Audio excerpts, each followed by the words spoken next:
Right, we are live. Hey guys, how's it going? Welcome back to the Kiwi Lads channel. Super Rugby Pacific round 4 is here, and this match is absolutely huge. Crusaders taking on the Chiefs. It will be a rematch of the Super Rugby Aotearoa 2021 final. And these two sides, they have got some very good players out there. The Crusaders have stacked their side about as much as a Crusaders side can be stacked. And the Chiefs, they've got the young guns who are going to be trying to make their way through and get themselves a victory at OrangeTheory Stadium. I hope you guys are all well. And I was like, why can't I choose these Chris Dixon? And also hard to say who will win. I think it's going to be a draw, says Josh Beach for that one. And where are they playing from? It is going to be OrangeTheory Stadium for this match. So huge match for the Crusaders. And they're very hard to beat at home, that is for sure. 10,000 subscribers, says David the Mole. We are getting closer and closer. Every single time we get close, YouTube take a few back, just for fun, I guess. So we are currently sitting around about where we were at the end of the last live stream for that one. So if you guys are new to the channel, be sure to leave a like and subscribe. It is usually appreciated you guys all being here, but we will go through the starting lineups and reserves for these two sides. Now, I mentioned the Crusaders and the side that they have put together for this match. Joe Moody, Cody Taylor, Fletcher Newell as the front row, Scott Barrett and Sam Whitelock. Huge amount of All Blacks experience and Crusaders experience between those two, and they are going to be going head-to-head with a couple other All Blacks who we will get to in a short moment. Ethan Blackadder, Tom Christie, leading tackler in the competition, doesn't miss too many of them. And then the international Pablo Matera there at number 8, who has slotted into the Crusaders kit very nicely since heading over here from Argentina. Bryn Hall and Richie Mo'unga will be the 9-10 combo. Will we see Mo'unga magic here at OrangeTheory Stadium? That is a big question. David Arveli and Braden Enor, two All Blacks, going to be linking up in the centres. And speaking of All Blacks, Sever Reese out on the right wing, Will Jordan at fullback, Lester Whaiananuku, arguably a future All Black. He is going to be there at number 11 for this matchup. But a very strong side. We have got Hi from Kiwi Jack in the chat. And also we have got there, well, no, Scott Barrett. Okay, says David the Moore. Wait, is Scott Barrett out for this match? What happened to him? And who is replacing him for this game if he is out? Do let me know, ladies and gentlemen, for this one. It is a happy long weekend in Victoria. And it says Xavier. And also we have got their high in that one. And also let's go Crusaders, says Jabi. So everyone going for the home side in this one. But I have actually got my Chiefs kit on today. Even though I'm from Canterbury, hopefully I don't get deported. I do love Canterbury as well, of course, but to wear the Chiefs kit. And Aiden Ross, Samasoni Takiaho, and also Angus Tarvell. They are going to be in the front row for this game. Tuvo'ai and Brody Retallick as the two locks for the Crusaders, or sorry, for the Chiefs. And of course, up against the two Crusaders All Black representatives, and Barrett and Whitelock. Caitlin Boschia at number 6, Sam Kane at 7, and then Peter Gusto Akula going to be there at 8. So it's a battle with a workhorses, Tom Christie versus Sam Kane. Both going to be working extremely hard throughout this game to try and get those turnovers, try and get to as many breakdowns as physically possible. This game's going to be played at a high tempo, and that is why it's going to be so exciting. Xavier Rowe at number 9 with Bryn Gatlin at 10. Yes, he missed that kick last week. It, unfortunately, did leave the Chiefs just missing out on beating the Blues, but he's still at 10 this week. No Josh Ioane here. And also, of course, a big name that is missing is Damian McKenzie, as he has gone to Japan this season, and he was one of the stars in that Super Rugby Aotearoa 2021 final, actually slotting himself a nice try in that game. But Quinton Byer and Don Leonard-Brown, they will be the midfield. Also, two All Blacks representatives at Tino Nana Satoro, Sean Stevenson out on the wings, and then the youngster Amoni Narawa going to be there at 15, who did very well in his first match up against the Highlanders. We have got there, might be here a little bit later. I have to go have dinner, mate. As says Max got no worries at all. Let's go the mighty Chiefs, says David. And I ran and go Chiefs, says Yucko Nell. And go Chiefs, says JMS. So I think we've got a good even split at the moment in terms of who you guys are going for. We will look at the benches now for this one. And the super subs just keep on coming for both of these teams. Brody McAllister, George Bauer, and Tamaiti Williams will be the front row replacement. Mitchell Dunshay, Cullen Grace are the other two forward replacements for the Crusaders. Then Teita Rata starting in at number 21. Not too sure what's happened to Mitch Drummond, but he has been missing for the past couple of weeks. Fergus Burke at 22, and then George Bridge will be there at 23 as the final replacement. Bradley Slater, Ollie Norris, and George Dyer will be the front row replacements for the Chiefs. Dyer actually making his debut last week up against the Blues. Natoa Akoi at 19. Now, it does say Tom Florence or Lachlan McWannell for this one. I believe they have decided Tom Florence with a man going forward. Cortez Ratima, Raives Raihana, and then Ramika Poihipi are the rest of the replacements for the Chiefs. But currently, as we do sit in this competition, this is the table. The Brumbies, they are sitting top of the bunch, and that won't make the Crusaders too happy, who are sitting in second. They will want to really dominate this game, try and get their points differential up, and make their way above of the Brumbies. For this one, I want you to watch you Kiwi lads after the live stream as well. As Brandon also went to the mates to watch the replay of the France-Wales game. Epic. says David the Mold. It was certainly a close one. I was very lucky to wake up in time for that game. My alarm didn't go off.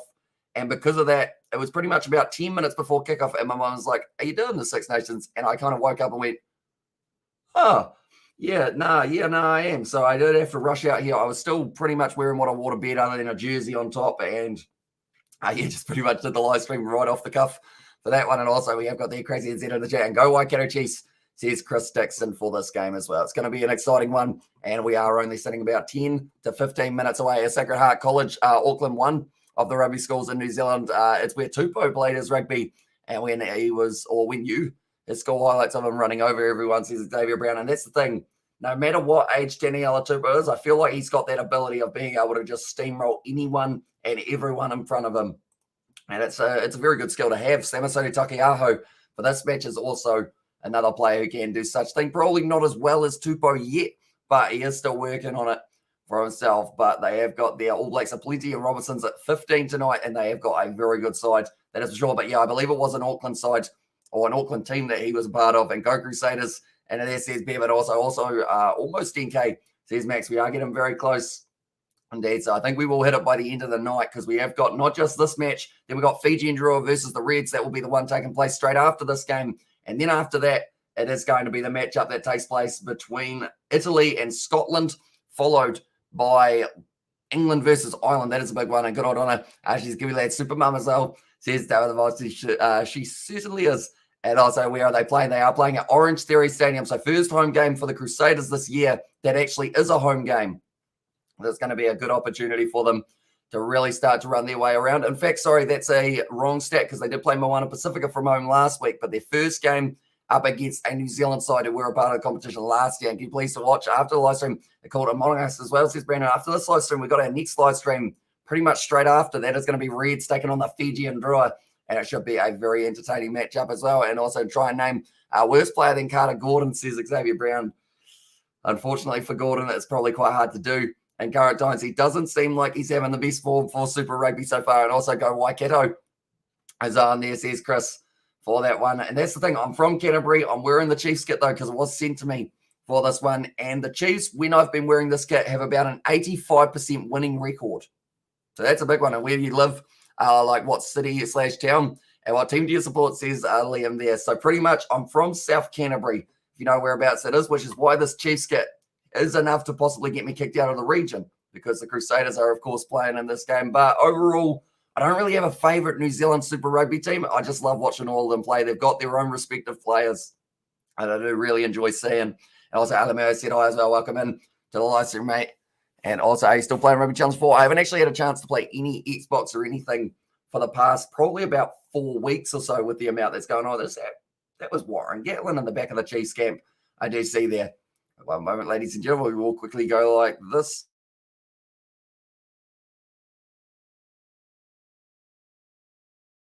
Still a little bit of hay fever around, unfortunately, but that is one of those ones that, unfortunately, I woke up earlier today, had the hay fever, and then went back to sleep, woke up, and still had the hay fever, so that's always fun. And Chiefs all day, every day, says Chris Dixon for this one, but Brody Retallick, he was able to have that insanely great assist in that first round. Was able to flick it out the back, and Amoni Narawa was the man who was able to score it there. But the Chiefs, they will be led by Sam Cane, who is an experienced veteran, up against the young, hungry number 7, Tom Christie, for the other side. But looking through at these two sides, they have got absolutely just talent for days. Young players who are up and coming, older players who are veterans who will keep on fighting and fighting and fighting for the full 80. It's going to be a great matchup. These are the games that we will get to see next week as well, for anyone who is curious. Friday night will be Highlanders versus Moana Pacifica and Brumbies versus Reds, the rematch of the Super Rugby AU final. Then looking through at Saturday, we got 3 games back-to-back. The Drua taking on the Force, Hurricanes taking on the Chiefs, and then the Waratahs taking on the Rebels. Then on Sunday, it's a big old matchup. Crusaders taking on the Blues, and what will be an absolutely awesome game. Now, normally when that game is scheduled, it gets postponed. We've seen it about 2 or 3 times in the past that the game hasn't been able to go ahead, but I'm looking forward to seeing, hopefully, it take place. But Pablo Matera, they are just showing his head-to-head that he will have up against Peter Gusto-Akula so far in the competition, make 44 tackles in 3 matches. Pablo Matera, workhorse as well, and that Crusaders lose forward round. Good evening as well, says No Mum. Hopefully you are feeling a little bit better today. But yeah, Hope you are excited for this game. It should be a great one. The captains for this match, Cody Taylor for the Crusaders, Sam Cane for the Chiefs. No Brad Weber this week for the Chiefs, though I should mention. He did come off scoring 2 tries in the last matchup for his 100th game, but he is missing from this one. I'm not sure whether or not that is injury-based or maybe a positive test. It's hard to tell. And hi on Sky Sports Now, I see it on Discord as well. And there says Brandon, and also we have got I'm expecting Crusaders to win, but hope Chiefs win, says Novmum. And yeah, with that back line that the Crusaders have got, it is absolutely stacked. And that's about the only way you can kind of describe it. Looking through it, even off the top of my head, I can list every player, and that is because they have certainly got all the talent there. Bryn Hall, Richie Moonga, Lester Nuku, David Arvili, Braden Enor, Sever Reese, Will Jordan. That is a good back line to have, although for the Chiefs, they've also got a very decent back line. It's Xavier Rowe, the youngster, at number 9, then Bryn Gatland at 10, followed by, it will be Quinton Bay and Anton Leonard-Brown in the midfield, Atino Nana Satoro and Sean Stevenson out on the wings, and then Amoni Narawa will be there and ready to go. I think that Chiefs player has just realized that the camera is on, and it is just kind of watching them all get ready for this match. But the Power Raiders out in the middle, they will be ready to go very soon for this match at OrangeTheory Stadium. Ladies and gentlemen, do let me know your score prediction, and also who you think will be scoring the first try of this matchup, this monumental matchup that could help shape Super Rugby Pacific.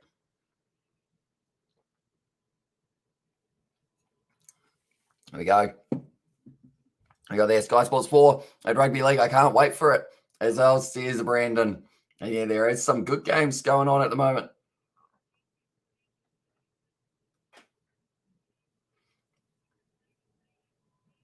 That was a weird transition.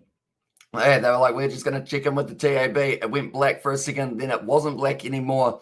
And now they're talking about the TAB. I thought they were going to bring in like a different man to talk about it. But at the moment, the Crusaders loyal supporters are in attendance for this game. Crusaders to win by 13 plus. It's currently paying $1.80. That is the most favorite option on the ground. But the big thing there is the Chiefs will not go down without a fight in this game, I would think. They've actually been one of the best teams in New Zealand Super Rugby Aotearoa so far. They had an unlucky loss against the Blues. They played well against the Highlanders. And then in their warm-up game up against Moana Pacifica, they did look strong as well. On a different note, what do you think about Chika getting Puma's coach job? It'll be interesting. I'm looking forward to seeing him go over there because, I mean, he loves the challenge. We've seen that in terms of taking on the kind of analytical side of it on Stan Sports. So now getting the opportunity to go over to join. In fact, it is like he's kind of just been promoted, hasn't he? I guess you could say. And also, there go Chiefs go, says Joseph, and also Hurricane Wellington. Saturday Hurricanes versus Chiefs next, yes, says Reed. Yep, that is the one that is taking place next week on Saturday. Should be an exciting contest, and also 21-20 or 26-21 to the Storm.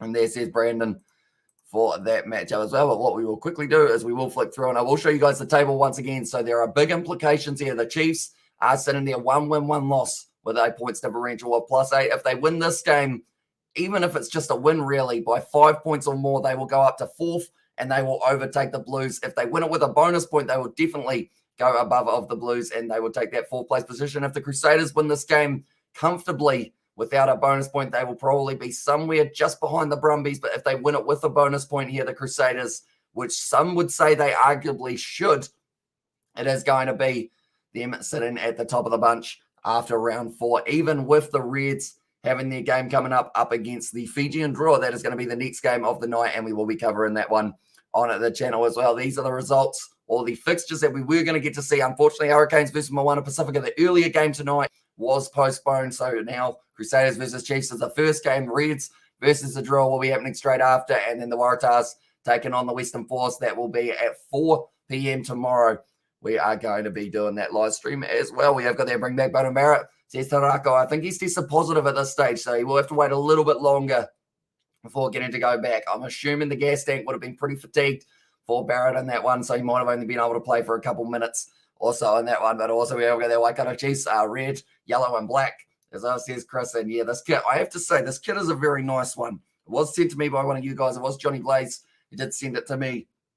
And it just looks very nice. I'm glad that the green screen doesn't really, other than this part, don't know what's going on there. Other than that, the green screen doesn't really, I guess you could say, disagree with it. I'm going to try and rotate the arm. No, it's not going to work. So that one is just going to be slightly see-through, but we are here at OrangeTheory Stadium for this game. Used to be known as AMI Park. AMI Stadium, sorry for that one. currently we are seeing the celebrations between these two sides in the past. Like, they've had a rivaled history, including Super Rugby Aotearoa 2021's final. In that game, it was the Crusaders who were able to get themselves a win, although I will say the conditions are a lot nicer tonight than they were for that game. It seems like it is going to be a sunny start to a Super Rugby competition, and hopefully we do get to see a very awesome fixture. Any news on Scott Barrett? For what I've seen, he's still in the lineup, but I assume that might be different if he is out. Has he got an injury or something, David the Mod? Do let me know. But I haven't actually seen anything in terms of the update. They still seem to have him at 4 for this one, but we'll have a look through at the lineups and see what we can find out. But currently no changes for the Chiefs lineup in terms of that front row and also rest of the 4-pack. So it will be Ross, Takiaho, and Tavo as the front row, Vai and Retallick as the locks, and then Boshier, Kane, and Peter Gus-Sawakula as the other men. And the loose forward trio, I'll just have a quick look. Okay, it's still got Scott Barrett in my lineup, but I assume that's going to be changing if he is out with some sort of injury or something along those lines. And instead of that, I assume maybe Quinton Strange gets promoted into the starting lineup, would be their way of doing it. But Rowan Gatlin going to be the 9-10, and then Alex Nankerville, actually number 11. What's happened there? Okay, so that's going to be a Tino Nana Satoro who is out. So that is a late change for the Chiefs because of that. And then Slater. Who else we got on the bench? Okay, everyone else is the same on the bench for the Chiefs. But now for the Crusaders, I'm looking around. I do see Quinton Strange in there, and I assume Mitchell Dunshea won't be too far away either. Okay, so Quinton Strange is going to be at number 4 for this match. So no Scott Barrett for this game. And then Sam Whitelock will be going alongside him at number 5. So Quinton Strange actually the first guy in the locks out of either side to not have an All Blacks kit, although I think he's not too far off Quinton Strange a little bit. And then looking at the back line, everyone else is the same. So I assume it will just be what the replacement is for the bench. And also I see you with a Chiefs jersey. I'm on Crusaders. This one says BZR. And I am actually from Canterbury. So, you know, that could cause a few problems depending on the result. And yes, there says BS or BZR. And I heard something on the news. I can sense okay, so that wouldn't be too good. So it's going to be Dom Gardner now slotting in at number 19 on this match. And also Abraham Poll will still be there off the bench. Shiloh Klein. So a couple late changes there for the Crusaders. So perhaps they are not the only side in New Zealand who don't have any cases anymore. And also wrong shirt, mate, says Jacob McDonald. It is a little bit, but I don't own a Crusaders one. Even though I'm from Canterbury, I did get sent this Chiefs kit, so I thought I'd better wear it for this matchup. And also Crusaders all day. Says Uso there in the chat. And also, hey, Hamish, how are you doing today? I'm excited. This is a big match. Super Rugby Aotearoa 2021's rematch between the two sides. That night, it was the Crusaders who were able to be victorious. This night now in Christchurch could go either way. Last week versus Moana Pacifica, they scored 5 tries. The Crusaders, they are sitting top out of all the New Zealand sides in this one. But Sam Whitelock, he's got some experience. Joe Moody behind him. And then in front of those two, Cody Taylor. Those three in their own right could change this game. Then you got Matera, Whaina, Nuku, Eno. Looks like he's rocking a shiner at the moment. Might have got him punched for the game. David Arvelli, Sever Reese, Will Jordan, also big match for sure. Says Jacob, it sure is, and it's going to be an awesome one. But coming out of the tunnel now at OrangeTheory Stadium, the Crusaders, the defending Super Rugby Aotearoa champions, the defending Super Rugby champions as well. Of course, Super Rugby Trans-Tasman, it was the Blues who were able to get themselves that victory, and they are going to be playing up against the Crusaders next week. But Richie Mo'unga here, 82 matches, 81 starts. He's only come off the bench once in Super Rugby, and that was actually in the match a couple of weeks ago. And also wrong shirt. Do you think I should wear tonight? Or which shirt do you think I should wear tonight? My Chiefs jersey or my Crusaders jersey, says Carlos. It's a good question. What I'm wearing, that awesome jersey down there. In Israel, says David the Mod. Yeah, it would get me probably kicked out of this region if anyone saw it. Luckily, I'm in my lounge though. But overall, I don't want to jinx them. But the Chiefs have only lost one game when I've worn this kit, and I wore it for a majority of last year's Super Rugby Aotearoa competition. So I think they've got about an 85% win record when I wear this kit. Although they did lose their game up against the Blues just going into the Super Rugby Aotearoa final, and I did have it on. So my 100% record has gone away. And also, I hope you have a good day in Waimiri. Do you know if England are playing All Blacks this year? We are indeed. And also, England are going to be taking on the Springboks as another contest, and they've got a tour of Australia. So England have got some big games coming up. Angus Tarval here going to be ready to go. 120 matches he has had for himself. The Chiefs are wearing the white. That will not stay white for very long. I wouldn't think as soon as they get in a breakdown, that is going to change color real quick. for this one. I know, how are you, mate? Excited, pumped up for this game. That is for sure. We got to see a close game for Wales versus France into that match earlier on in the morning, and now we have got this game. We've got Fiji and draw taking on the Reds next, which is just going to be as exciting as this game, I have a feeling, followed by 2 more games of the Six Nations, and a must-win for England, a must-win for Ireland. Everyone must win, but only one can. Unless, of course, they draw it, then no one really wins, do they?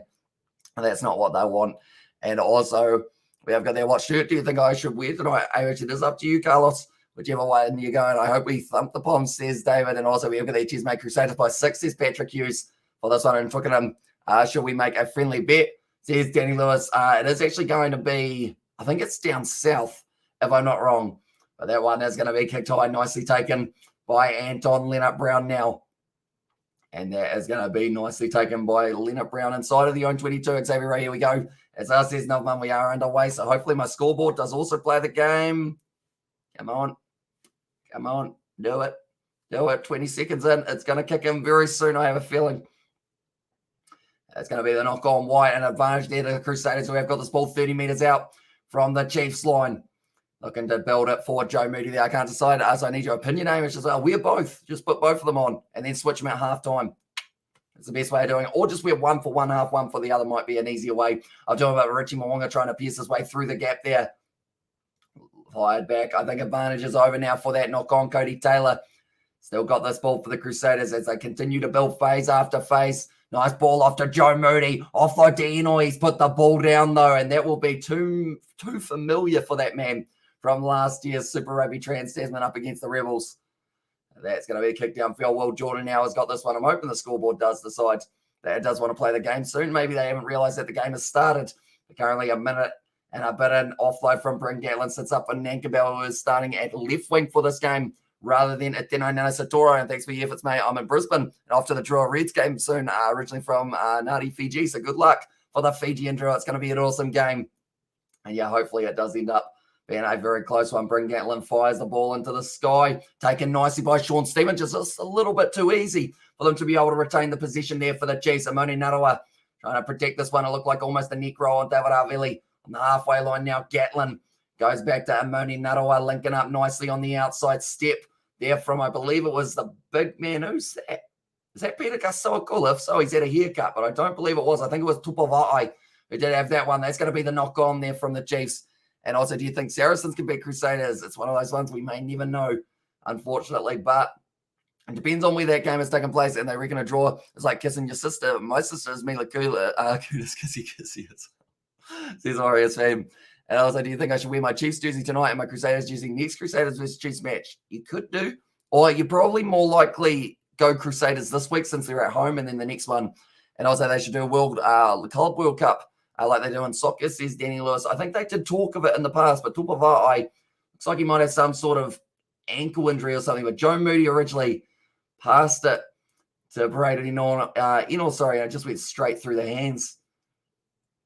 It was taken nicely by Sean Stevenson. They took it a little bit too easy. Like I mentioned there, the Chiefs. Brody Retallick, he's already got a cut on the eye. It's only 2 minutes into the game, and Big Brody already donated a little bit of blood to the OrangeTheory Stadium surface and possibly to his white kit as well. That's not going to go too well. And you're a Chiefs fan, says David. I am from Canterbury. I do only have a Chiefs kit in Super Rugby, though. And speaking of who sent it to me, Johnny Blaze is here in the chat. And also, Chiefs, congrats on TK subs and me brethren.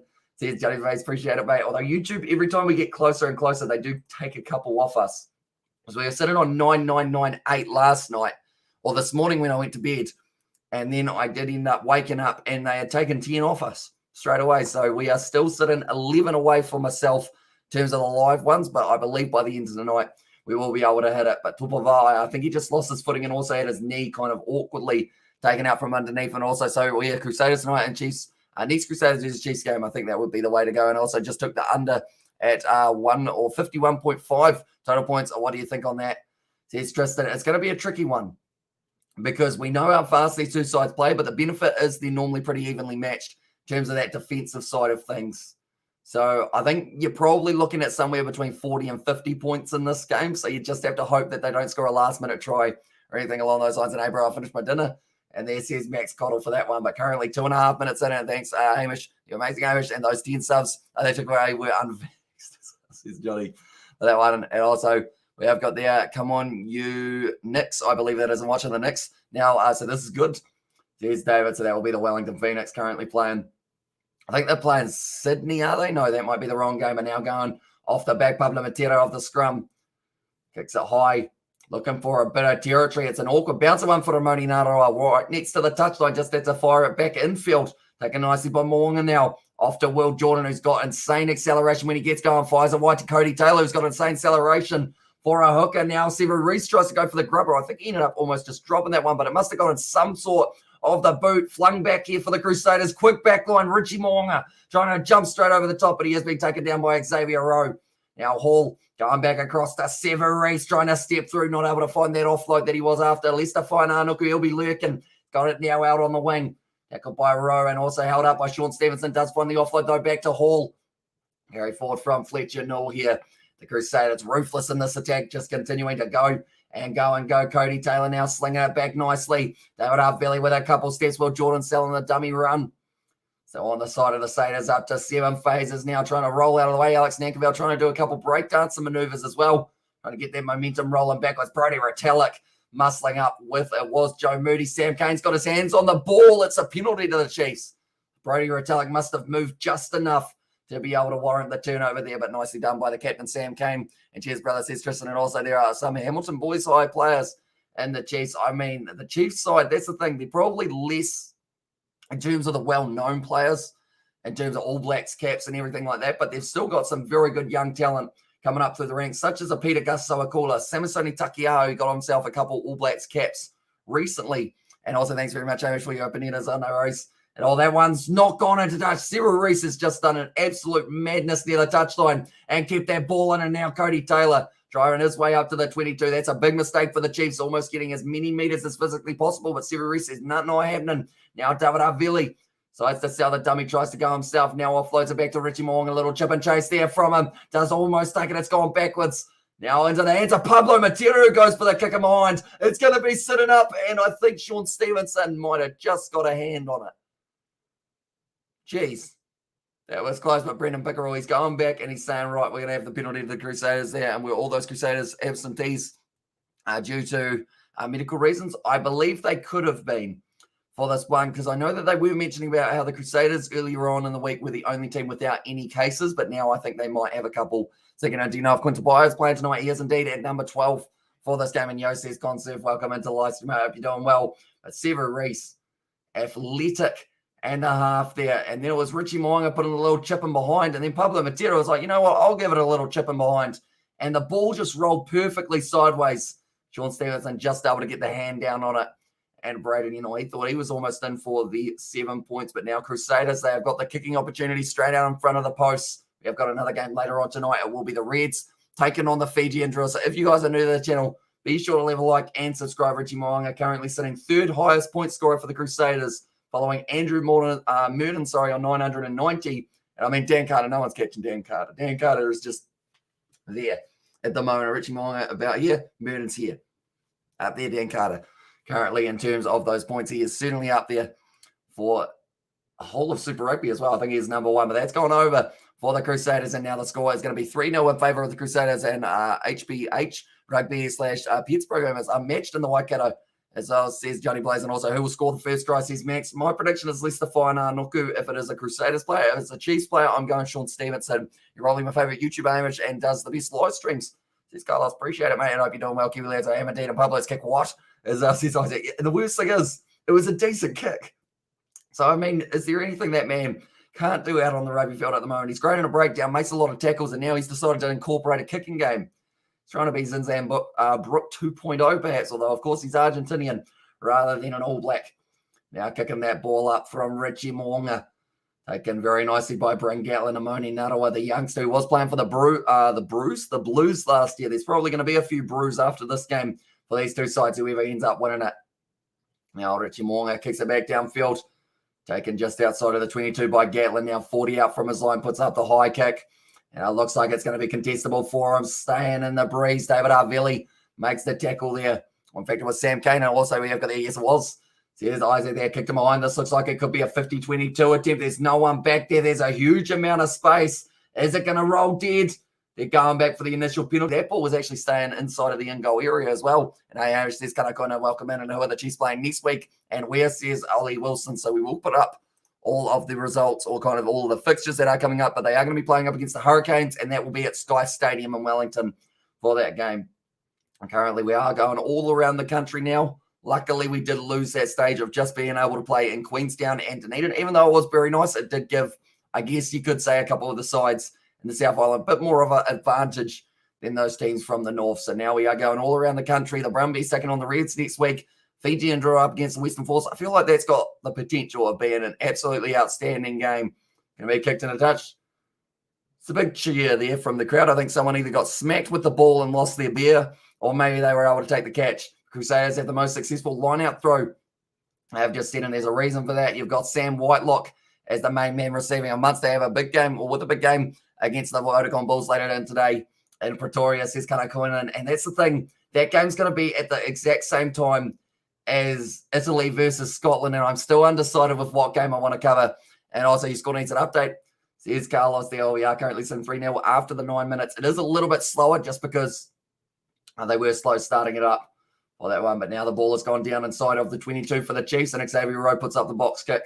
Does look for the touchline. It's a good kick as well, with a nice clearance about 40 metres out now. Crusaders are going to have the line out. And also, Michael Chick has just been named as Argentina Pumas head coach. Yes, indeed. It's going to be a big opportunity for him.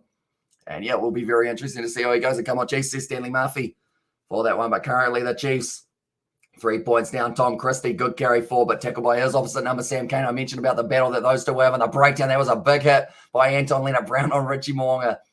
I feel like there's a few feelings maybe between those two from the All Blacks camp. Bryn Hall going back now to Pablo Matera, trying to step his way through, looking for the offload almost as well. Samasoni Takiao, that man's hard to move, and it's an advantage. They did say that he wasn't quite in a legal position to be able to do so. Not supporting the body weight. Now the penalty does go the way of the Crusaders. Samasoni Takiao unlucky there because he was straight in that breakdown. He did leave his feet. Now Richie Mo'unga, it looks like they are going to be kicking this one for the touchline here for the Crusaders. But 10 minutes into this game, 3 points for the Crusaders. And it's just a matter of time until we get to see a try between these two sides. I know that that game that did take place between the Highlanders and the Blues, we didn't really have too many tries for that first half anyway.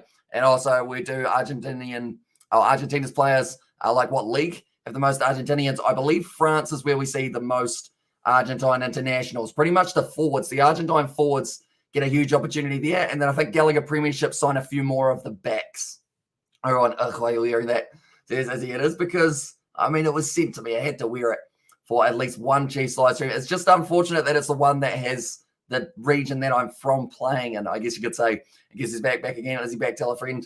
And they are from, is he Joe Moody finding the offload to Bryn Hall, pin in the ears back. Great low tackle on him, though. It's straight on the ball, and Moni Narawa gets the turnover, but Ethan Blackadder wants it straight back. But he's going to be unable to do so. Bryn Hall, he pierced the line beautifully, but does end up losing that ball only a few meters out from the Chiefs line now, and it looks like Xavier Rowe putting it back into the pocket for Gatland. And they're going back for the penalty for offside, and is that against the Crusaders? Yes, it was. So the Chiefs now, they have got themselves a penalty, which is ideal for them. And come on, Chiefs, get the ball out of there. There's Novmum, and the free penalty there for themselves. David Arvili a little bit too keen to jump the gun there. And it does mean that they will be able to clear their lines and go for touch. Now, they need to make sure this one goes out because the last time they tried to kick it for touch, they just didn't quite get it right. And also, Hamish, I really like your T-shirt. It's so amazing. The color looks so dashing. Please tell us if available on Amazon. Can I buy it? I just named the team which wears it. So this is actually the Chiefs who do have it, which is one of the two teams who are playing in this one. And also, David is always offside. Here's Isaac, and also it's up to you, man. You asked me which of the two matches to pick. It's Munster versus the Bulls every day of the week. Yeah, it's a huge one in the URC, isn't it? And I think I am swaying slightly more in that direction. It's going to be the penalty. But yeah, I've got both prepared. I've got the live stream thumbnails and everything all sorted. I've got the lineups made for both of them. And I'm still sitting there in the middle. I think it is a big game, though, isn't it? Munster, like at the end of the day, Munster versus Bulls is about as big as it gets in the URC. Definitely with it being in South Africa. And also, Crusaders are the best 15 in the world today. Says O'Gara, and they've certainly got some potential in this starting lineup. They lost Scott Barrett late, but even so, they still bring in Quinton Strange 3 penalties against either side, I believe it is so far throughout the early stages. A little bit of a loose line out, but Aidan Ross cleans it up. It's tackled by Joe Moody. Now running for Peter Gusto. I think he's just crushed Richie Moonga. Is he okay? Okay, it's another advantage, and I think it was Cody Taylor who got crushed there. Now passing the ball back to the short side. Alex Nankerville, good attack and run forward. Fletcher no able to make the tackle. They've still got the advantage. Brody Retallick looked like he was going to go around the side of the breakdown. Gatlin fires it back. Now offload from Tupavai. Gatlin starting to open up a little bit. Nicely taken by Sam Kane and Moringanarawa. Goes straight through, looking for the offload. He does find it. To Sean Stevenson, looking for the corner. He spins out, and he's going to score the try, does he? Oh, he might have dropped that. I think he got it. And Sean Stevenson scores the first try of the match. Preparation is key. And also success is when our preparation meets opportunity. As I says, Jacob, there are a couple of inspirational quotes for these early stages of this match. But the Chiefs, they score the first try of this match now. And it was Sean Stevenson just down the wing, a counter-attacking opportunity. And we will go like that. And it was Sean Stevenson. I hate when I predict who scores the first try, but never, ever actually bet on it.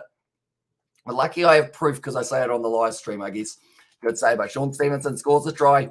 And at the 12th minute of this game, and now the Chiefs, they will take the lead. Now, that kind of reminded me of the early try from Damian McKenzie. That is an offload and a half from Amoni Narawa, the informed fullback of the competition, or at least one of them. And then he did risk it all there, Sean Stevenson, to try and get himself a little bit of an easier kick for Gatland. Does end up getting it down, and well done. Which I think second test is looking again like a draw on a flat pitch. Australia won the toss in great position at 17 overs. They are 86 for none. So I think Australia will really try and accelerate their run rate. And also, you got it right, says Max, and also whoop whoop. And keeping it neutral, I see, says Sebastian. I am indeed sitting here in my Chiefs kit, living in Canterbury. Someone's going to win, someone's going to lose. And either way, I'm going to seem like I'm going to be probably in trouble with one side at ACB. I've looked at the two teams for the big game today. England for a win easily. Says Kana Coin, and also I'm a Chiefs fan, but if they lose to my missus, is in for some come on the Crusaders, says Warriors fan for that one.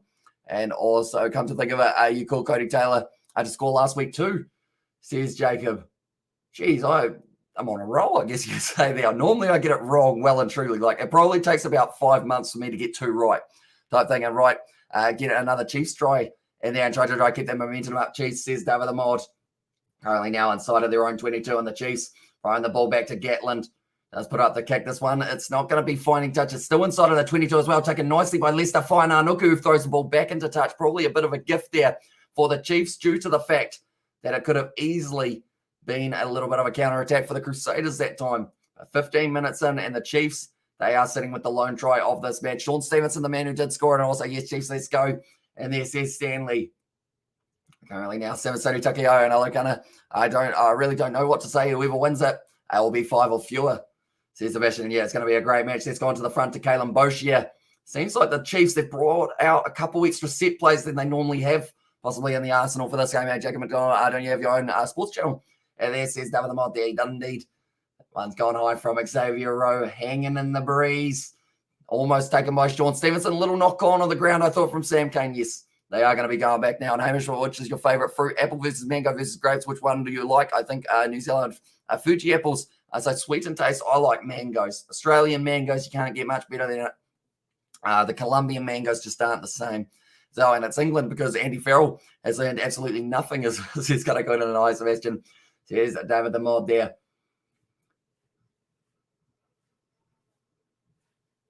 Okay, like they're saying, they've got it shut down a little bit. And what's better? Oh, we got a donation from Xavier Brown for that one. For that question, what's better, first 15 in New Zealand or South Africa? I mean, South Africa, you see all those real young beasts coming through the rankings. New Zealand, you're probably looking at a slightly, I guess, maybe faster-paced game overall. A little bit more backs-orientated, I'd say, for it. But I mean, it's a tricky one. I love watching first 15 in New Zealand, though, because of, like, the kind of history of the competition beforehand. I don't actually get to watch too much of the South African first 15. I don't think they show it over here too often. And also, we've got their thoughts on Warnie Sabro. Always like the guy. Yeah, very sad news all of a sudden as well. And like they were saying for the cricket, like they were just in mourning about Rod Marsh. And then 24 hours later, you get the news that a guy who's even younger, who was on commentary for the Ashes just recently, has now also passed away, and so who was winning the New Zealand Warriors game. Says Cats are the best. I think Warriors, who are we playing? The Dragons, aren't we? That game. That will be an interesting one. The scrum the moment. 94% of the time, the Crusaders win themselves their scrum. Elsie, how do you watch first 15? Is it on Sky for you? It is indeed. So we get like 1 or 2 games a week and also a first 15 roundup when it is on a Newcastle Knights. Just shocked the world of rugby league. Highly unexpected. Also, they would have beaten the Roosters in that one, Sebastian, more than likely. How close was it, or were they well and truly like running away with it? That match, do let me know. But now currently 18 minutes in, we've got another scrum reset here because 2 front rows don't seem to really like each other too much. So we currently sit. Seems to be a little bit of a battle going on. Fletcher Nall versus Aidan Ross. Samisoni Takiaho versus Cody Taylor. Perhaps saying, right, that All Blacks kit for the World Cup is mine. And then on the other side, Joe Moody and Angus Tava also jockeying for a position. I saw Warning play at the Basin around the time he started becoming famous, says David the Mod. That one. And also 20-6 to Nuke. Geez, that's not even close, is it? A very good, impressive performance from the Newcastle Knights. Kicking behind from Richie Mo'unga. It's going to be sitting up for Blackadder, or is it? Peter Kasowakula doesn't put it down. And Havili does. And he scores a try. And David Havili has been able to get it for his side. 8 points to the Crusaders, 7 to the Chiefs. Now go Chiefs, another try, says Stanley. Although the only problem is it's a try to the Crusaders. And this one, we're going to go Crusaders. A moment, try scorers. And David Havili has been able to get himself the try there. So he is now adding his name to the try scorer sheet throughout this game. It's going to be a long one, I would think, more than likely. Havili scores in the 18th minute. Sean Stevenson scored in the 12th. And well done, says Isaac, and go Chiefs another try. And how do people like the NRL rugby as a league? It's so boring as well. And also, Bugger, Xavier, AFL is boring, NRL is good. And I can't believe Rugby World Cup is next year. Time flies. See you in France, says Danny Lewis. I probably won't be going to France for the matches, but we will be covering them on the channel for it. But that is going to be the shot now for Richie Mo'unga right from the touchline. Be about 38 out on the angle is my prediction for how long this kick will be for Richie Mo'unga. It's 43. I'm getting closer with my predictions of length. I give another reason to Munster versus Bulls, man. It's the first competitive fixture between both sides, and the Bulls have been stirring the pot lately. Made a vid mocking our fan base. It's kind of cool. Geez. Okay, so they're trying to get a little bit of something going maybe for it. So I feel like you're starting to maybe sway me a little bit more. That's gone out to the side, a little bit of sway on that one, going out the left hand upright, and that is going to remain at 8 points to 7 now for the Crusaders. But it was a good set play off the scrum. Fine Nuku with the crash ball. And then from there, it was big chase from Ethan Blackadder. The ball, he tried to slide there, Peter Kasowakula, and he just kind of dug into the turf. Didn't go anywhere. I was giving us a welcome video to the high field as on there, and also kicks can make the difference here, says Novman. It's true. The Chiefs, they have probably kicked the ball away about 2 or 3 times where it hasn't really had a lot of purpose behind the kick. It's more just to kick it up high and hope that you do get the ball back for it. But now, driving their way forward, Ethan Blackadder, 20 metres out from their own line. Hall goes back to Mo'unga, and this one it is looking like it will certainly be fine in touch. A good clearing kick from Mo'unga. Now 38 out. There's going to be the line out for the Chiefs. Now, Samisoni Takiaho is going to have to make sure he gets this one right. Like we mentioned, the Crusaders very good in their line out. Also great with the line out steals. So it's going to be an important one for him to be able to line up here. It looks like the Crusaders, not much of a gap between those two sides. Looking at it from the side, probably about half a metre to a metre. This is at the moment Retallick versus Whitelock. Those two would have done so many training drills in the past. Where are they going? They go to the front to Kalen Boshier. Nicely done now. Xavier Rowe passes a back crash ball from Quinton Pye. You know that man can make meters. Don't know if we have a voting system in place, but I vouch for Munster versus the Bulls as well instead of Italy versus Scotland. Yeah, I think Italy versus Scotland at this stage is more of, I guess you could say, it's not really the big game of the Six Nations for the weekend, is it? It's more of the case of Munster versus the Bulls could be a very exciting one. Offloaded back to Xavier Rowe. Awkward way for his knee to get twisted there from himself. Now driving forward nicely here. Offload back from Samisoni Takiaho. Inside ball, no Gatlin. Does find the offload once again. It seems like the Chiefs want to keep this ball alive. Stop the Crusaders from getting any opportunity. Turning the ball over. Great inside ball. Anton Leonard-Brown. He is wrestled down by Pablo Matera. Now Xavier Rowe, little knock on the ground. And it is going to be called back for the scrum. Oh. Okay. Brodie Retallick having a bit of an argument with the referee. I feel like Brodie Retallick's not really the man you want to have an argument with. Like, because he's quite a large individual. And I was like, England, Scotland, yeah, that's right. There, mate. I want to see some, I just want to see Ioane in some real space as well. Here's Jacob, and also Scarlets ran the Sharks close for a period of time, and they're not doing great in the table. So I do at least expect Munster to challenge the Bulls. So again, up to you, but I'll go for it. Yes, it's kind of going in with a winky face and that one. And also, is the Italian-Irish game irrelevant or relevant? Says David the Mod. So it is Italy versus Scotland for the Six Nations, and then next week it will be Italy versus Wales. But England versus Ireland is definitely an important fixture for both sides throughout the Six Nations, because whoever ends up winning that game will still keep their hopes of winning the Six Nations alive, although it will be relying on England beating France next week. And yes or no, says Cunning Queen, and that one's going to be put into Dutch. Now, from about 42 metres out, it is going to be the Chiefs. They have got themselves their line-out opportunity, but currently 23 and a half minutes through. I'm just going to have a look at what time. I think the URC game, is it a 15 or is it a 3 a.m. start? It's either 3:15 or 3 a.m., I believe, but it doesn't overlap with Ireland versus England, which is always good news for that one. And I was like, my mistake, and thanks for the stream. Go Crusaders, says Dale there for that game. It's a penalty, the Crusaders there. They must have heard you. That one, but Dale, they have won that one about 45 out from the line. Quintal Pye, not too happy with it. Right, where is it? It's 7 hours, 33 minutes. What does that make it? That must make it, okay, it's 3:05 a.m. that game is going to be taking place. Oh, no, that's Munster. Never mind. I got confused because I was like, the Lions play at 1 a.m., but then I saw that their opponent was Munster. I was like, surely they're not making Munster play twice in a row. But I just had it for next week as well. And Italy, we already know everything about them. Scotland aren't too bad. But they are out of the title picture, I'm afraid. And also, I need to slow my drinking down and concentrate on the cases, David the Mod. It's going to be a little knock-on once again now from the Chiefs. The handling error is starting to cost them. They need to make sure that they stop those pretty soon. And also, any idea where Sean Maitland is in the Scottish team picture at the moment?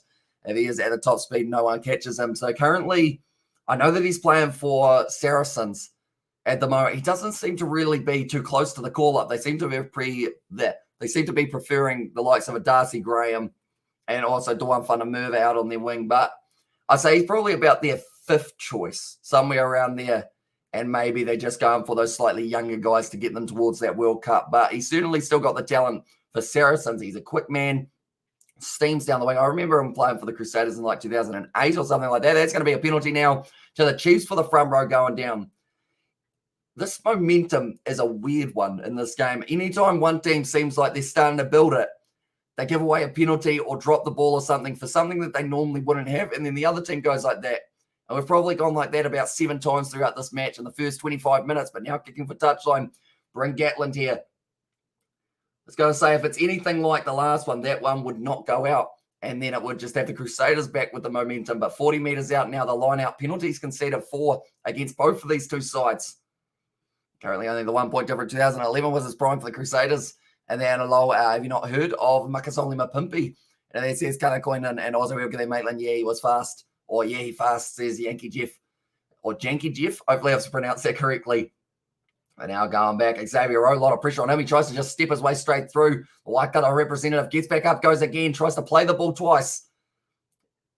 I mean, that would be interesting. I don't know how many times is the most that someone has been tackled, put the ball down, placed it, got back up. But I assume it's probably like 3 or 4, and it looked like Xavier Rowe was going for that record there. Angus Tava, one of his first carries in his 120th match. Fletcher, no one able to turn that ball over, continuing to build phases up here for the Chiefs. They need to score the next try of this match. Gatland goes back now to Quintal Pye. Now Anton Leonard Brown, not a lot of space there, but that was almost a DDT on Tom Christie by Tupoia. And now Bryn Gatland slings the ball out the back. It was a mistake, but it's a little knock on there from the Crusaders. Will Jordan was gone. If that wasn't going to be a knock on, he was going to be scoring the try. And also Eddie Jones turned a blind eye to his selection. I've seen him play in a few Saracens' latest fixtures as well, says Sebastian there. And I say, yeah, true, buddy. And at that one. But it was ripped away by Braden Enor. Clayton McMinnet. I actually accidentally called him there, but Clayton McMillan for that one. I feel like a McMinute sounds like it's like a new type of something from McDonald's that only takes a minute to make. So you just get yourself like a chicken McMinute. Oh, I wouldn't eat something that's chicken if it only takes a minute to make. And I was sorry about that comment. I'm all over the shop this morning, but yeah, he plays for Saracens. As I says, Sebastian for that one. Currently 28 minutes gone in this game. And also, I was disturbed. You mentioned that for Eddie Jones, he was trying so hard to shove the favourite tag onto us Irish. But I'm not buying into his mind games, says Kanakuna, because it's a home game at Twickenham, isn't it? If I'm not wrong. So that's going to be a tough game. And then England have to head to France for their next game. Now Xavier Rowe smacked into the hand of Bryn Hall, and I think he's milked that beautifully. And it's going to be the penalty against Bryn Hall. I mean, you could argue if he does it again there, it would have to be almost a deliberate knockdown yellow card for Bryn Hall. We just got a little bit unlucky with where the hand was. And yeah, it's in Twix. So yeah, going to be a brilliant game. But so far, Bryn Hall in this game, 11 metres gained. For a side in this game is pretty intense. It is indeed. And and also, I won't even bother denying that, says Sebastian. Right. Bring Gatland from about 34 out on the angle we'll go with. Hopefully I get the distance right. Clayton McMillan, he's got a big smile on his face. Warren Gatland in the background, not so many smiles, because you all know how important this kick is. Scott Robertson, he is just doing a couple emails, getting his jobs done that he needs to while he's waiting for this game. Bryn Hall, what an absolute nuisance as hell. Imagine having to deal with that at his cross, yeah. Like some halfbacks, who's another one who does it? There's a guy on the Bunnings NBC who's literally just all over it, and he tries to kick the ball out of your hand almost. Can't remember who it was. It's not Finley Christie. There's someone in the Bunnings NBC who's like right all over you the whole time, and they just pretty much stick their boot up trying to get it like out of your hand, which would be very annoying and having a bad record there. Last one there in 2018, but we generally lose pretty regularly over there. Kicked by Bryn Gatland. That one's got straight down the middle, and the Chiefs now take the lead back. And this game, Chiefs going to win 24-21, says Kingy James. That one, and yeah, certainly going to be a close game. I see Tom Florence there on the bench. It was debated whether or not it would be Tom Florence or Lachlan McWennell who would be coming off the bench for the Chiefs. In the end, Tom Florence got the nod. He actually had a very good game last year near the end of the competition. Now, Alex Nankivell taking it. Now, he was a late inclusion, and that ball popped out onto the side of the Crusaders, but it's a penalty against them. Okay, I think it was Sever Reese who did actually knock that ball back when he wasn't quite eligible to be able to go for it. Hands in the ruck. And now Anton Leonard-Brown's got the ball in hand. Sever Reese looks like he's channeling his inner Falau Fakatava with that haircut at the moment. Defying gravity at the back. But now it is going to be Bryn Gatland kicking this one for the touchline. It does give them a few more extra meters. But the Chiefs at the moment, they've given away the least of the penalties out of the two sides. This scoreboard's very slow today, isn't it? How do we... Yeah, what? No, I was hoping that would work and it would look really cool, but it hasn't done it. So now I just look like an idiot. Now Scott Barrett, or in fact it was Sam Whitelock, able to turn that one over almost, but then it goes back. Oh, now it's done it. And Jeeves Creeper's defying gravity. All right. So here's Jacob McDonald for that one. Now ball available for... It is now Xavier Rowe passes it off to Big Brody. Retallick around the side. Samasoni Takiaho finding the offload to Xavier Rowe. Now going out to that short side. Kalen Boshi, a great step down the wing. His foot was just in touch though, but that was going to be opening up for the Chiefs, both wingers. I went to the same barber, no doubt. And there's probably George Bauer. I think he does a lot of the team haircuts. So he was like, right, boys, what would you like at the back? And they were just like, right, imagine running super fast, that. And also Chiefs need D-Mac. And then is it Brett Cameron in the Bunnings CPC who is always there, says Max. Might be. There's another halfback though. I can't think of it now. We have what's got there. Yeah, you Crusaders as us. There's Henry Samuel and also hi Kiwi lads, how's it going? Welcome into the live stream, Barry. Hope you're doing well, mate. Currently, the Crusaders and the Chiefs have got a close game going on at this current moment. So to see how it does end up finishing. But anyone who is new to the channel, be sure to leave a like and subscribe. We're 9 away from the 10,000. So if you want to help us out, please do. And also be sure to check out the Kiwi Lads Sport channel, which is our other channel that we have got, and that will be doing more videos outside of just rugby and cricket. We have got the rugby league going up on that one. What else have we got around the way? We have been doing a little bit, maybe football in the future. And why are the Chiefs leading? It's not natural. There's Johan. They love playing up against the Crusaders. That is for sure. Alex Nankivell now trying to counter run, for that one. Pablo Matera has gone down. Chiefs and Blues going to be deadly this season, says Kingy James. And that's the thing. Anyone in the top 8 is going to be able, that's the thing. If you get in the top 8, you need 3 good games and you've won the competition. So it doesn't matter hugely what you do up to that point. As long as you get in the 10 or in the top 8, anything can happen for them. That's why, some of these guys are probably going to be, That's the thing. If we don't see the Highlanders win a couple games soon, they're probably missing out on the top 8 and they've got no chance of being able to win it. And also 10K really is around the corner. It is indeed getting extremely close currently. Now driving himself for Tupavai on the halfway line. I got to get away, Hamish. I've been up all night. Starting to feel on the tired side now. Looking forward to seeing the rugby coming up today. Go Munster. It's kind of going in. And also, good morning, Hamish from England. You just keep going. You're a legend. Oh, was it a 50-22? Yes, it was. Super Reese is saying it went out on the full. But Bryn Gatland, he's saying, nah, leave it alone. Also, 10K's huge man. I hope to see it. As I see, Jacob McDonald there. And also make it subs only chat. Here's Jacob McDonald. It would be an interesting tactic, wouldn't it? But I don't know whether or not I could do it for the people, because I know that some people probably may not be subscribed, but that's all right. All right, Liam Coon's Fabling is really good, says Kenny James. Well, he has been struggling for the Highlanders as of late, unfortunately, at 50-22, and Joe Moody is currently down. Okay, I just tried to post the link to the Kiwi Lads Sport channel in the chat, and it was like, hey, check your connection. But, like, I'm live streaming, so is this not, like, existing? There we go. Now let's put it in. But be sure to check out the Kiwi Lads Sport channel that I've just put the link for. That was really weird because it's like, if my connection is not good, how is this happening? Because we are currently live on YouTube, or maybe not. As our says Nov Mum there. Wait, did this one go out on the full in the end? Did they decide to rule? I think Joe Moody. Okay, was it Samasoni Takiaho with a cheap shot there on Moody? I think they're going to be checking this one, but instead the Crusaders now are going to have this line-out throw from where it was kicked from. But later on tonight, the Reds, they'll be taking on the Fijian drawer. I've been described or subscribed for nearly a year. He's Kenny James, and it is hugely appreciated. And Waratahs versus Force, they will be playing tomorrow at 4 p.m.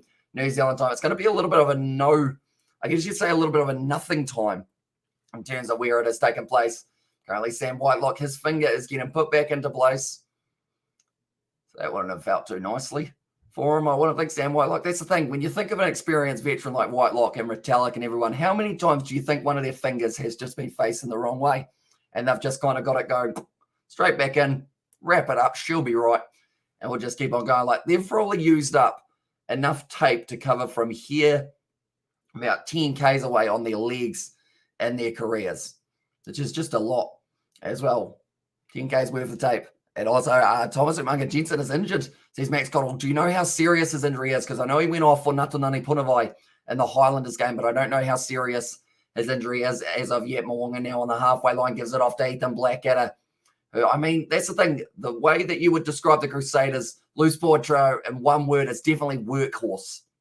All three of them, Matera, Christie, and Blackadder, will just keep on going and going and going. Mwanga now passing it off to Brayden Eno, hit hard in the tackle by Peter Gusto Akula. Trying to get over the ball was Anton Lena Brown. He's given away the penalty, though, for losing his footing. All going to the short side. Out to David Arvili, the one try scorer. He's thrown the ball forward, and that is going to be going back for the initial penalty in favour of the Crusaders. 34 minutes in, 10 points to 8. Could be a close one. Depending on how it goes, but Richie Mwanga now kicks it for the touchline. One into the Hurricanes play this week. Unfortunately, they did have too many positive cases, so they weren't able to field a team. They were trying to initially, but they did kind of work out. Like, unfortunately, we just can't find enough players to fill in the squad, so that is why they had to postpone their game up against Moana Pacifica. But the good news is it's only postponed and not cancelled, which does mean we will get to see it in the future, more than likely at some stage. Now thrown in, taken nicely by Quinton Strange, and now the rolling ball of the Crusaders starts to drive. And this is the one that you don't really want to be on the defending end of, because the Crusaders have got about 8 men in there now. Hall passes it back into the hands of David Arvili, who just tries to play crash ball. Tackled by Gatlin. Ball once again popping free. Looks like he's carrying it quite loosely at the moment. Ball bounced behind. To Sever Reese now running sideways, running quickly. Ray Retallick, he was asking the question, maybe he was obstructed a little bit there, and it's going back for the initial penalty for the Crusaders. And also, no, I don't sorry about Thomas in that one. But now, Crusaders, this is an easy 3 if they want it. But do they want it? Or do they want to go for the 7 and try and get themselves a little bit more of a lead? They're taking on the shot, so they'll be taking the lead back if Moonga is able to convert this one. But this game, it looks like it's going to be a bit of a seesaw there at OrangeTheory Stadium. Not a huge attendance for this game, but unfortunately, they aren't able to have more than, I think it's like 100 or 1,000. Sam Whitelock using up some more tape on that wrist for this one. I think it's going, actually, both wrists getting taped up for this one now. That's the thing. A lot of these fellas who play for a while, they're literally held together by tape. Like their knees, their arms, everything's just got like 50 layers of tape to try and keep everything like biomechanically attached. They're almost like Lego men. How you could easily just like after the game, they'll just pull off the arms and go, right, we'll save these for next week. And then just pop them back on, make the little crisp noise. It's gone over from Richie Mo'unga. And the score now going to be 11 for the Crusaders, 10 for the Chiefs here. 36 and a half minutes into this game. And it is going to be just the 1 point advantage to the Crusaders. And also Russell Westbrook is trash. And there says Kenny James for that one. Now, this is going to make me sound like a right noob, but basketball? Maybe? No. Is he basketball? No, he might not be. It also sounds like my ex-missus as well, says Richard Singh for that one. But now passing it back across into there's a Pablo Matera. How's Richie Mo'unga playing? He's going all right so far. He's had a couple good attacking runs and has been kicking very accurately. Little chip in behind. The little chip and chase. It almost sits up for Will Jordan. That's the danger. When you got someone like Will Jordan who can just chase down the ball extremely quickly, that's close to a 50-22, but it will be just staying inside of the field of play. Richie Mo'unga now down the wing, breaking the line, and I feel like that's a perfect time to mention about the running meters, although he did end up giving the ball off to Whitelock. In fact, no, it was Retallick who did get it. And I was like, yep, he is. And there says Kingy James. It's been looking decent so far, but now it is going to be the Crusaders who have got themselves the line-out throw here. They've got Brett Cameron as the replacement for Mo'unga, but I don't think he'll get too much longer than about maybe 15 minutes at the end. And also plays for the Lakers, says Kingy James for that one. Now throwing it in, taken by Whitelock in the line out. He falls awkwardly there once again. His knees will be sore, but that's a little knock on from the Chiefs. I think he is just stretching them out now, Whitelock. He gets back up. Guys, we're all good. We just keep on getting up. He's almost like the Terminator. Who's the Terminator of the Northern Hemisphere? I think it's Peter O'Mahony, isn't it? How he takes so many knocks and just keeps on getting up and up and up. He's actually starting at 6 for Ireland in their game up against England a little bit later on. But Richie Mo'unga with the quick step and feet. It was a great tackle from Samasoni Tokiaho, though. Was able to go right around the bootlaces and stop Mo'unga getting any more forward momentum. But currently, he's had 6 points in this game, 5 carries, 31 meters, and then also breaking 4 tackles already in the fly half. So certainly the busier of the two out of him and Gatland for the first half. But currently 1 minute and a half left. Here's the occasional good game. But that team is held together exclusively by LeBron. And there's Sebastian. Of course, LeBron James. Basketball, I know that much. I feel like I'm quite a noob when it comes to the NBA, not knowing huge amount about the teams. But now going to be Will Jordan trying to step on the inside. He is met by a big bit of defense. And both sides very keen to keep the ball moving. And this one, we've seen quite a few loose carries from both individual sides. Ethan Blackadder now trying to drive his way forward, protecting that ball nicely is Moody. Now passing that back across. And it's going to be Braden Ennor straight through. He's got pace. He's got the man on the outside if he needs him. Goes on the inside to Brennell. He's caught by him. But now Ethan Blackadder, the big man, he's dropped the ball. And it's another blown opportunity for the Crusaders. That's 2 so far that we've seen blown. Braden Ennor had the first one. He passed it off to Ethan Blackadder. And then that was the second now. Anton Leonard-Brown tackled by Joe Moody up to the 22. But that is a massive moment in this game. Now Tupavai getting the steps going. Beautiful offload. And now Tavo. He's got to get the drawing pass going. Peter Gastoakula just gets rid of Richie Mo'unga and shuts him off. Now Samasoni Takiaho tries to find the offload to Kane. It's a knock on. And now we're going back for the scrum. LeBron dropped 50 points. Oh, was it today? I'm going to see the Mo'unga has gone the shape back inside this year. No. And there as well. And also, man says Novmum and Azanaka is here in the chat as well. As another, I should say, welcome into the live stream. But Braden Ennor, he went straight through. Went on the inside to Brynhall rather than the outside to Whainā Nuku. Brynhall doing very well to get that offload up, but that's all Ethan Blackadder being there for that one. It sounds like the Chiefs are defending well. They've made quite a few last-ditch efforts, and then Tupavai finds the offload underneath Cody Taylor. Ball on the outside, and then Big Peter Gastoakula. Richie Mo'unga tries to grab it, and he goes, go away. Richie Mo'unga's done very nicely to stay on his feet, though, at that moment. Stand up, people. Says I can also just show the game, please, brother, says Tyrone. Unfortunately, copyright. If I did show any match footage or audio, we would go down pretty much within about 3 seconds. YouTube would be, and we are gone. So I do recommend either if you are in New Zealand, you got Sky. If you're in Australia, you got Stan Sports. If you're in the UK or anywhere else, you've got Sansa.tv that you can watch the game, although it is all subscription-based. Went the wrong way, should have lowered his shoulder and offloaded it. I need to be hindsight is always T20 as well, or but hindsight is always 2020.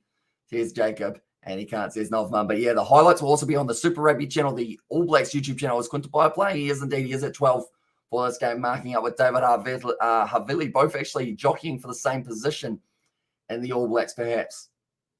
Braden Eno, 3 carries, 44 metres carried here, 1 line break and 1 broken tackle. He also had the handling error a little bit earlier on in the game, but that seems to be a distant memory now currently for him.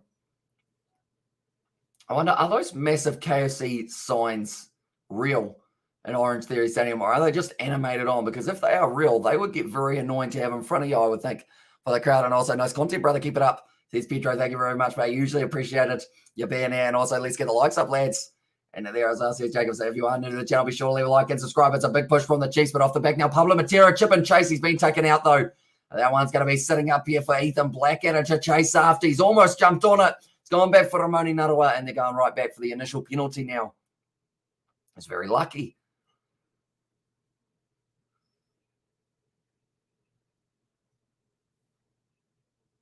Okay, Pablo Matera's been taken out illegally there, they have said.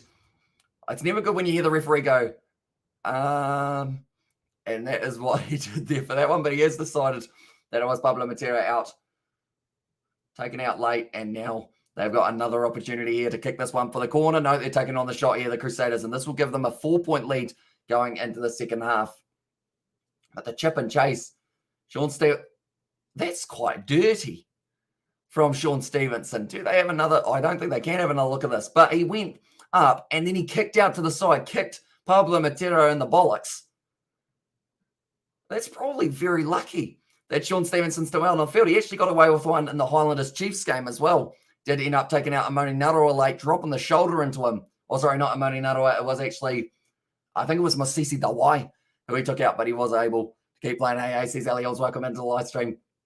But currently now, I mean, for me, thinking about it, like, if you do trip a player, such as Chisel and Colby for the British and Irish Lions, you get a yellow card. I mean, he didn't trip him, but he just stuck the leg out straight sideways, smacked him in the gonads, I guess is the nicest way of putting it, or the upper thigh region, I guess is the way to do it. That one's gone over from Richie Morgan, and now going into halftime, the Crusaders are going to have themselves a 14-10 point lead here. So only 4 points difference. And the Crusaders, they will know that they're in a battle for the second half. That is for sure. We'll get some stats up for this match. But anyone who is new to the channel, be sure to leave a like and subscribe. Also, be sure to check out the Kiwi Lads spot. I will put the link there in the chat for you guys to check out. So we have got plenty more videos coming out very soon. Hello, Ali. And the family jewels, that is a nicer way of putting it than the gonads. That is for sure. Gonads is quite a fun word. I'm not going to say it too much, though, just because it's not the best word, I guess you could say, for a friendly stream. But yeah, got smacked right there where you don't want to get hit as a male or a female for that matter. But currently in this game, it is 14 points to the Crusaders and 10 to the Chiefs. And also there should be 97 likes since 97 people are watching, says Kenny James for that one. One moment, we'll have a look. We'll see how many likes we are sitting on and see how many away we are from hitting. I feel like 50 likes would be a good goal. We're currently sitting on 34. Can we hit 50 by the time we get to halftime, ladies and gentlemen? And Kiwi Lads, their live is finishing at 9 p.m. at the 5 minutes. And at 5 minutes as well, says Brandon. Also, hi, David the Mod. Says Ali Els for that one. But we are currently sitting on 37, so we are continuing to build one. But in this game, pretty even. The Chiefs having 226 running meters compared to the 208 of the Crusaders. Defenders been an 11 for the Chiefs compared to the 10 of the Crusaders, but more clean breaks in favour of the home side here, the Crusaders, with 4 to the 2. Offloads double made by the Chiefs, 8 offloads compared to the 4 of the Crusaders, and tackling, both sides missing 10 tackles, both sides making 61 and 66, so both in the 60s for that. And then penalties conceded is actually 6 and 6. Possession's pretty close to 50-50 as well. We've got a game on our hands for the second half, ladies and gentlemen. Hopefully it is going to be a very exciting one. Most meters carried for the Crusaders, it has been Braden Enor, who has had 40 meters carried, 3 carries, 1 defender, beaten, 1 clean break. Should have been yellow card for that kick to Pablo in the chest. As I says, I would have thought so. Because, like I mentioned, if you do end up tripping a player with an extended leg, that's a yellow. And he extended his leg sideways to stop Matera from running through and ended up connecting. Like, I don't think it's so much as matters where he kicked him, but it's more of the case of it was the intent of trying to kick him for Sean Stevenson because he didn't need that to stop him from like over-rotating. He was already stable, and he just stuck the leg out the side. But Richie Mo'unga got 35 metres carried, 4 carries, 4 defenders beaten, and then the most for any player for the Chiefs and most for any player in the game, Amoni Narawa sitting there, 64 metres carried from 6 carries. So he's making about 10 point, maths is hard, about 10.5 metres, or in fact 10.33 metres per time he has the ball. And also finally home, let's go looking fresh. Amish brother, go the Crusaders. That one says Tesla. And he did have 2 defenders beaten as well, I should mention, with Sean Stevenson scoring the try. 3 carries, 3 defenders beaten, 2 clean breaks. And then, so there's actually been more running meters for the for the Chiefs in this game. Tell you what, that's impressive. Sam Whitelock has made a total of 10 tackles, only missing the 1. Tom Christie, who normally is a tackling machine, has only had to make 4 so far throughout the early stages. And then Sam Kane making 8 tackles, getting the 1 turnover, and then 8 made by Tupava, Retallick, and Boshier. Boshier and 7 on this one as well. So very even game and could easily go either way for this fixture. So I'm excited to see how the second half goes. And then just to make it a little bit better, we've got another game straight after this one, and that is going to be the matchup taking place between the Reds and the Fijian Drua. That is a 9:45 p.m. start. We will be starting at 9:30 though, New Zealand time. So be sure to stick around for that next game. And then for anyone wondering how the table is sitting currently, if the Crusaders win this, they will more than likely stay in second place, but they will be a lot closer to the Brumbies. Unless they get themselves a bonus point win, then that will propel them up into first. And then the Reds, they have got their next game up against the Fijian Drua, who are sitting in 9th. If the Chiefs win this game, they will propel themselves right up to probably around 4th or so, 5th at the worst, going into the next round until we get to see a little bit more action from the other teams, such as Fijian Drua. Although with the Chiefs sitting on 5 points, getting a losing bonus point up against the Blues, that would still keep them just a little bit higher than the Fijian Drua for that next one. But these are the next matches that are taking place. Tom Christie's forehead is too shiny. Can't see what's in front of us. Says Johnny Lace. It also has their division in first 15 rugby for New Zealand. I don't think so. I think it's just North Island, South Island. I could be wrong there. There might be some sort of, I think it's regional, in fact, how you kind of have all your teams in your region. And then in the bigger games, you kind of play off against the other sides from different islands. So pretty much a Christchurch team might play an Auckland team when we're getting closer to like the semi-finals and the final type thing. But overall, normally, I think it is just kind of regional so that you don't have to travel to another island to be able to keep on playing type thing. But then we will also show the benches for this game, although I will mention there's quite a few changes. George Bauer no longer there. That is Abraham Pohl. Brody McAllister no longer there. That is Shiloh Klein.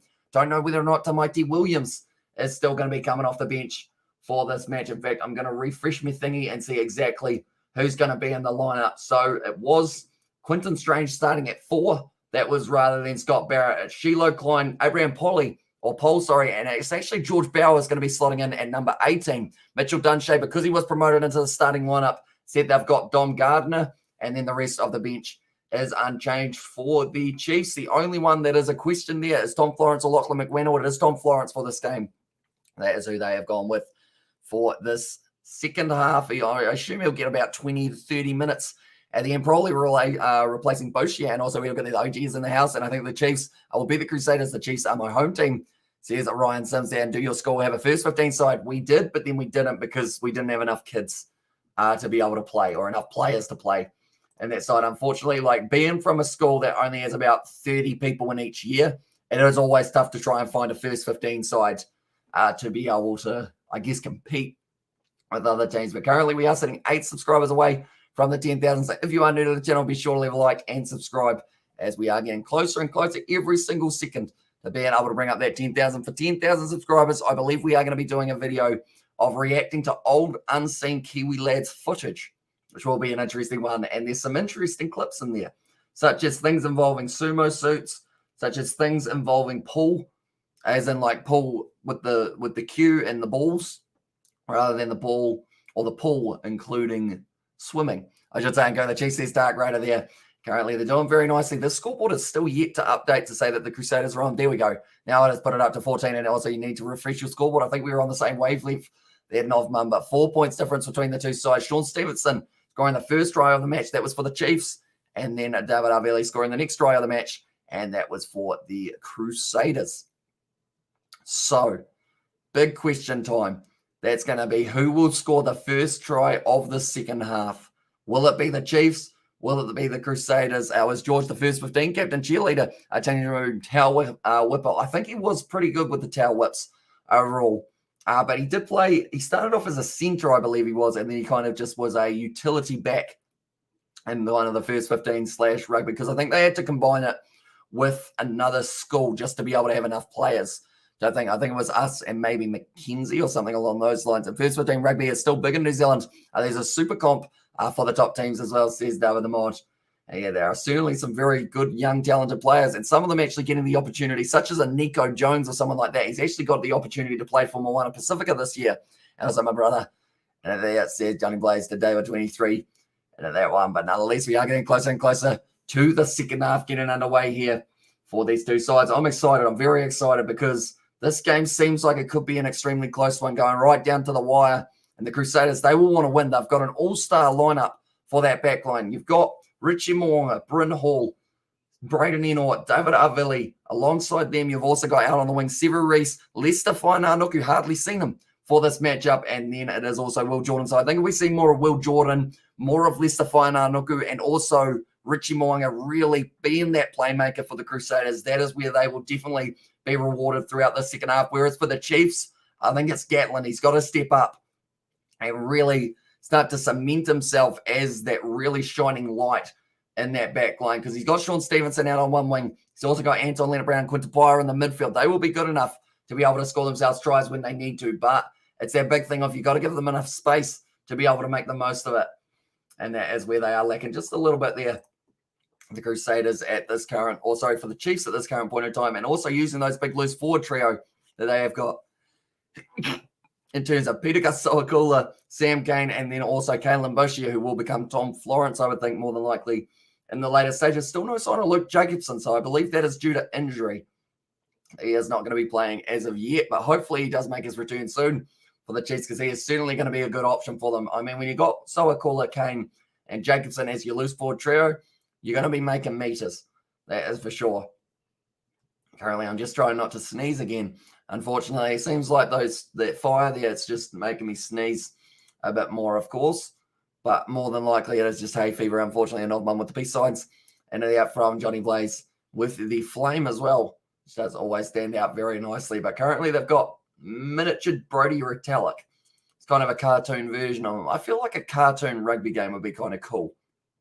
Well, maybe not completely cartoon, but something along the lines of maybe some sort of, what could you do?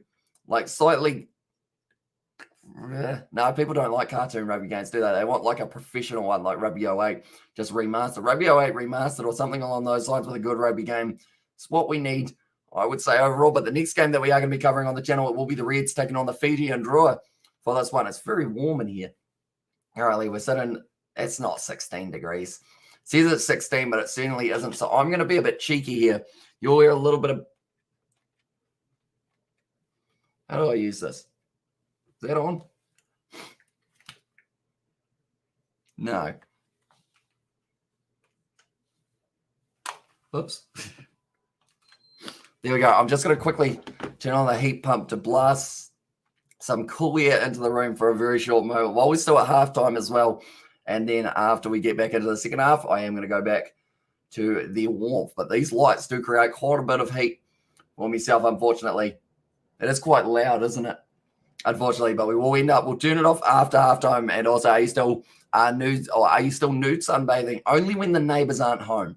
And also, Cherkazi says toilets, but then also Let's Go Chiefs says the toilet. And also Go the Crusaders says ice cool, which is exactly what I wish my room was currently.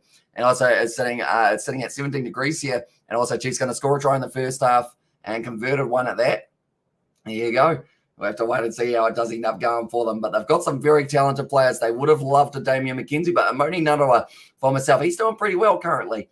So I would say that he's probably a good option for them in the second half to leave out there for a bit longer. They've got a couple good players off the bench. Cortez Ratama, also Ramika Poihapi in there. And alongside them, it is going to be Raives Raihana. And get in there, Chase says James for that one. And also hashtag Chase Mana says it was a smoothie toilet for that one. And also brother says David the Mob. But currently, We are just waiting. It seems like quite a long halftime break, but like I mentioned, there are some very good players for both sides off the bench. A couple late changes, such as Brodie McAllister being unavailable. And instead of Brodie McAllister, they have gone with it is Shiloh Klein. Only recently had his debut. Now we are just waiting for that second half.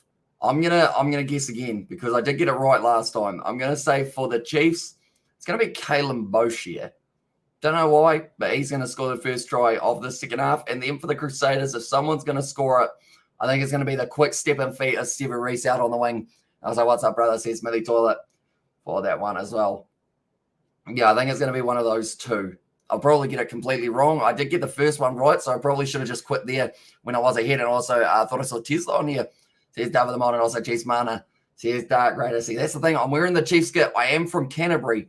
So whoever wins this game, it's a little bit of a, I guess you could say, a bit of a controversial topic because I'm slightly, I was born in Canterbury.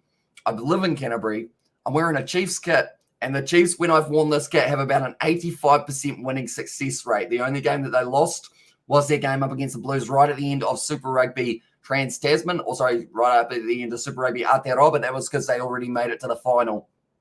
Kidder's got a bucket hat on his head. He's scraped out an eye mark. That's smart. And also he's got himself the hot dog, that one, which I feel like is a very good choice of a snack at OrangeTheory Stadium. But currently, Roger Randall, they having a tattoo. And also, hey, man, all hope. Are you well, brother? And they're from David the Mod. But one conversion from Gatlin, 3 from 3 for Richie Mo'unga. So everyone with the kicking team has been sensational in this game. No one really missing any, which could be the difference at the end of the match, perhaps, depending on how it goes, but still 54% or so in favor of the Chiefs for possession and territory. They had more of the ball. They had more running meters. They had more defenders beaten. They had less clean breaks, but they had double the offloads with 8-4. In time in the opposition 22, though, Crusaders have been dominating that 4 minutes 32 for themselves in that one. And a line breaks, they have had 6-2 of the Crusaders, of the Chiefs. That one, but penalties conceded 7 against the Chiefs, 6 against the Crusaders, and also Chiefs Mana as well. And now I'm from Auckland, but support the Crusaders. But the area that I live in is counties as well. So here's Ice Cool. And now currently carries very even, 55 for the Chiefs, 51 for the Crusaders. And this actually says that the meters gained is a little bit more in favor of the Crusaders compared to the stats that I did have. And the missed tackles 12 for the Crusaders, but they made 81. And also Smitty Toilet. And they're from Johnny Place. So what we are quickly going to do, there we go. We will turn off the heat pump. We have blasted the cool air. It's almost like sitting in a freezer for half a moment, which is very nice. That was a close game. It is indeed. But now the second half back underway, and it will be the Chiefs kicking off from left to right here for round 4 of the competition. Will Jordan, that's a blimmin' good strike of the ball for Will Jordan. I think he's just kicked it almost out of the stadium. That one didn't exactly half hit it. Will Jordan, I'm not sure what happened to that ball, but it might not be coming back. But now the Chiefs from about 35 out are going to have it. And also your stats are right. Theirs are wrong as well, says James Ogden. More than likely mine are probably wrong. But I did get them off the Super Rugby YouTube, or not YouTube, but just Super Rugby website. And now Brodie Retallick thought about doing the offload.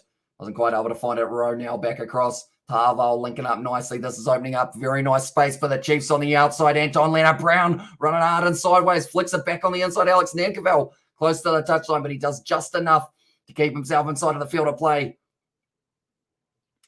Now flicking that back across. Once again, now Pablo Matera goes down. And he is still going to have this ball just available for the Crusaders inside of their 22 and also go outside and rep the Crusaders. Give it to those Aucklanders. Ice cool, says Johnny Blaze. That one and that one's going to be kicked downfield. And now once again, the Chiefs will have themselves another line out. 41 minutes into this game currently. And it's a great backline movement. It was Braden Eno who got lured in on the inside, which then opened up the space for Anton Leonard-Brown. Will Jordan making a last-ditch tackle, though. It was able to help them keep that ball in their favor. But now Samasoni Takiaho. I think Pablo Matera, I think they had the numbers wrong there. Maybe counting them in Spanish might have gotten a little bit confused, although we can't speak Māori. It is a Pablo Matera, which is pretty impressive for a player. Definitely because some of the guys in New Zealand cannot speak it.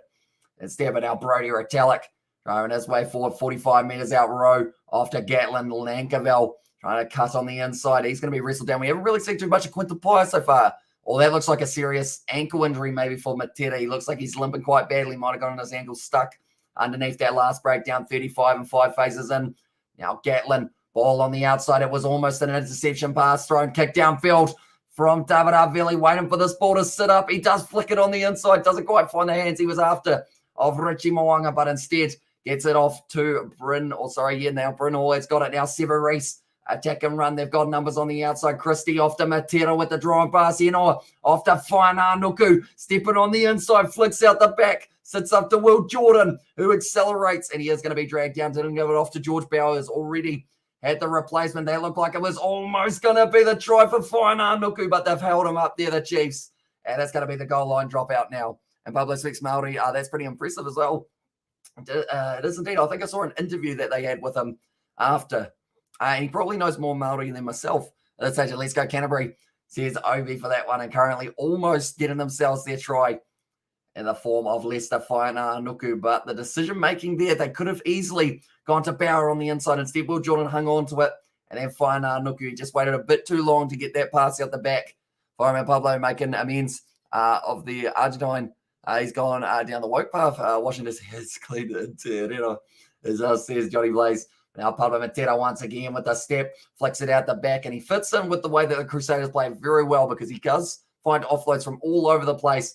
Now the Chiefs trying to turn that one over, not quite able to. Hall going back across to Matera. He was struck hard by, I believe it was Sam Kane. And of course, those two have had a little bit of a rivalry at international level. They'll both be playing more than likely here in about 6 months' time for the Rugby Championship. Sever Reese, a bit isolated on the outside, cuts back in, see if he can link up with a couple of his teammates, and Ethan Blackadder, he will always be right there for them when they need him. Now Braden Eno back to Havili, cut out pass, skipping Quinton Strange, now Whainā-Nuku, had Christie with him, decided not to use him, gets forced closer to the touchline, 30 out, Hall now up to 5 phases here for the Crusaders as well. Pablo Matera inside ball, out to George Bauer, he's been very good in this game, Matera. Overall, but now Will Jordan passes it out into the hands of Whitelock, one of the first carries we have seen from him, and also up to Mod plays as well in there, and also how the Chiefs are sticking it to the Crusaders as well. Just playing well at the moment, although this is starting to open up. Sever Reese ball on the inside. That looked a bit high on Richie Mo'unga, and because of it, they have got the advantage for the high shot. They can do whatever they want here for the Crusaders, whether that's going to be a cross kick or whether that's Sever Reese trying to pierce his way through or just dropping the ball. Is the option he's gone with. But Cody Taylor, ball on the inside, and Braden Eno between the posts scores a try. And that is going to be the try for the Crusaders. This is not good, as Chiefs got it 22-21. And also our Chiefs are really sticking it to the Landers. And in that one, and also well done, says Isaac and Sebastian, my brethren. But it's going to be Braden Eno. So both midfielders being able to score it there for the Crusaders. I've noticed that anytime I try and raise my voice, it almost disappears. So I kind of have to give it a good old grunt. It's like when you've got a lawnmower that just won't quite start up and you got to keep on just pulling the chain, and then eventually it just sounds like it's broken, but it's actually working. That was my voice just then. But Braden Eno got the ball, went through Xavier Rowe, and they do score the try there. The Crusaders, they had the advantage alongside it as well, which would have given them just a little bit more confidence. But Braden Eno slides over like he's a penguin and does end up scoring between the sticks. And big love, Johnny. I hope you're well. And there's Sebastian for that one. But now the Crusaders, that will give them a little bit more of a lead. They will be sitting 21 points to 10 now with this nice easy kick of Mo'unga going straight down the middle. And now try counter. They've had 108 tries for Tonga, which does mean a total of $54,000 donated to the Tonga Relief Fund, which is an absolutely incredible number for them as well. But Ollie Norris, he is making his way out onto the field for Aidan Ross. And then also, I believe they mentioned that Joe Moody has been replaced, and that was by George Bauer a little bit earlier on. And then Strange taking it nicely outside of the 22, and Sean Stevenson has been penalised for that one for taking the player out in the air. A bit of a dirty player at times, Sean Stevenson. I've started to notice from Super Rugby. Unfortunately, he's a good player, but just has a couple of those ones that he does like to give away the penalties for things he doesn't really need to. And in this game up against Crusaders, you can't afford that, or else you do end up giving the opposition pretty much easy points. Crusaders lose the Chiefs grand final 2022. Once again, guarantee it. As Al says, Alice Williams there. Well, that one, it would be exciting if that is the case, if they are able to have a read. Know a thing or two about mowing lawns, seeing as he does silage for a living. He's probably dealt with a few problematic lawnmowers / massive bits of machinery. But now Leicester Whainā-Nuku ball on the outside, finds Sever Reese with it. Currently now trying to step sideways. Peter Gusto-Akula says, nope, you're not going anywhere. I've got you now. Now 38 metres out, or 42 metres out, in fact, from their own line here, the Crusaders. Going to be building up a couple more phases, going short side. Ethan Blackadder, driven sideways by Anton Leonard Brown. And speaking of dirty Norm story about punching incidents within scrums are top notch as well, says Sebastian. Yeah, the things you learn from the olden days of rugby, back when you could get away with pretty much anything you wanted for that one as well. Hello, Hamish, bro. Good afternoon. Sorry, I'm busy today morning as I wasn't able to this game, says Michelle. No worries at all, mate. And also, which is the best lawnmower, says William. I'm going to message George because he knows a thing or two about lawnmowers, if you know what I'm saying. Do you want lawnmowers or do you want like big machinery? I'll go best lawnmower on the market. He'll probably reply within 5 seconds, just being like, why? That's normally his reaction to the random question that I give him from the live streams. But now sitting about 20 metres out here, the Crusaders, it's been all them for the second half, all the possession in their favour. Nice ball out to David Arvili, almost losing his footing. The ball bounces up to Tom Christie. Does just manage to bump it back. Almost stolen. It's a little knock on, though. Also, Miss Sports. And there as well, says David the Mod. George has not replied. He might actually be working today. He might be mowing something at the moment. So I keep on hiccuping, which is very unfortunate.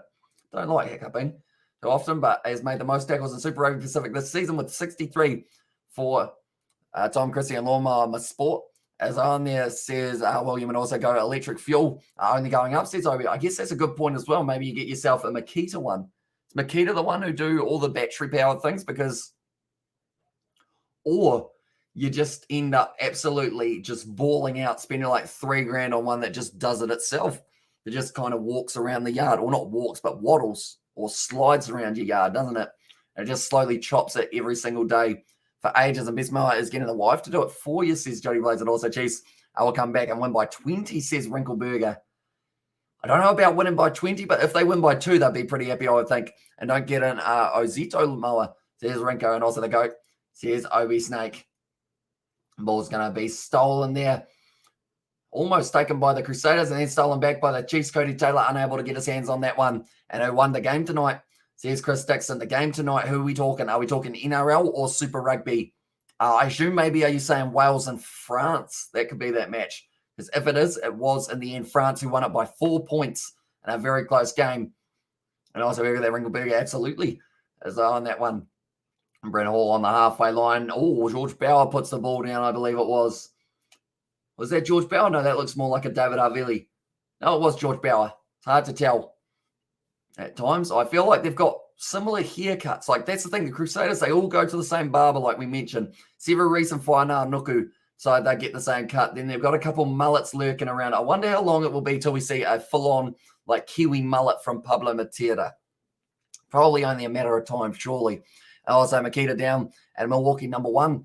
And that one, as well, says Jody Blaze. And also Super Rugby, says Chris. So the games last night that we did see, or I assume you're talking maybe Hurricanes Moana Pacifica. And unfortunately, that game was postponed due to positive cases. But the games last night, they were won by the Blues and also by the Brumbies. They were the 2 results last night. We've got another game coming up later on tonight. That'll be the Reds taking on the Fijian Drua, which will be an entertaining one. And we are covering that on the channel as well. That will be starting at 9:30 p.m. So in an hour and 10 minutes time. Big push here from the Chiefs. And they have got the advantage now. Peter Gusto-Akula going off the back. Great hands from Amoni Narawa. Tried to step on the inside. That was a big clean out from Soakula on Ethan Blackadder. Currently on the halfway line. They're going back for the penalty in favour of the Chiefs. But currently 11 points difference between these two sides. The Chiefs, if they want any chance of winning this game and keeping their hopes alive of being able to finish above the Crusaders for Super Rugby Pacific at the end of the day, they are going to need to make sure that they do get a try within the next 5 to 10 minutes. And also, we have got that. It only takes one drunken evening with the lads show up in the next game with a Maori tattoo and a mullet. Sebastian. That's the thing. It's like, I feel like with him already learning Māori, he's probably going to embrace his inner like New Zealand culture for the time. And Cullen Grace, it looks like he's about to make his way out onto the field. Teita Rotahuri, he's still waiting for his opportunity. Same with Furious Burke. And also we have got there Manscaped 4.0 lawnmower. Your balls will thank you. Buzz. As this is Sebastian. Oh, sorry, that was David the Mod. the thing is, it's still in the box. I realized I took it out for that little video, and I think it's still in the box, which I guess is not really ideal. And Valentini from the Brumbies has the hell haircut, as I says, William. Yeah, his is impressive. Like the fact that it just stands up like perfectly from like at a full 80 minutes after he's played a full game. It's still like exactly how it started the match, but that looks like it is going to be now up to 40 meters for the Chiefs. And Gustavo falling over himself there. I think he tried to get out of the way. Sean Stevenson, he's still down to the ground, might have got an awkward fall for him as well. And also Warriors are going to lose again. Like the useless Highlanders, says Shane, for that one. Now, if they got the advantage, they do not. Now they have got the advantage because Xavier Rowe just ran over the top of George Bow, who was a little bit slow moving out of the way. Now Samasoni Takiaho plays halfback. It's good chip in behind to Sean Stevenson. The ball sits up though for Moonga. And also might have to change the jersey. Hamish says Manly for life. There's a chance that I might have to. That's the thing. I'm from Canterbury, but I don't own a Crusaders kit, but I really like the mountain on the top because I get to like look out at that mountain pretty much every time I go outside. So I think I want a Crusaders 2022 kit might be the next one that I do end up buying. And each not a good score to see Chiefs down as well, says Barry. And also I'm going to jinx the Warriors. It's their year this time, says Obi all morning, bro. Out of South Africa. Sorry, bro, today you will lose, says Jerome. That's all right. I'm from Canterbury, so it's all good. I just have this one because it was sent to me. Raw. And plus, I mean, their win rate was decent when I wore it last year, but this game's going to be very tricky for them. I think more than likely. But 54 minutes through this one, 21 points to the Crusaders, 10 to the Chiefs there. It's going to be taken nicely off the back. Peter Gasoa-Kula, can they stop him? I think they held him up. Okay, they're going to be going upstairs. No, they're not. They said it's held up for Peter Gasoa-Kula. Just fell on his back, and I think it was Braden Enoa. Who else got right under it? It was Brent Hall, who pretty much put the body on the line to try and stop them from being able to roll over. And dang it. Now, what's your pick tonight, Tigers and the Storm? I mean, the Storm should win, but if that game earlier on is out of like, or if it's anything to go by, maybe you would think that it could end up being the other way. And maybe the Tigers get a massive upset. I bet you drink Waikato beer too. I haven't actually tried Waikato beer overall. So, who knows? Maybe when I become a full-blown, like, Ferris, Georgia said, get a big ride on and mulch it. That was his comment for the best type of lawnmower.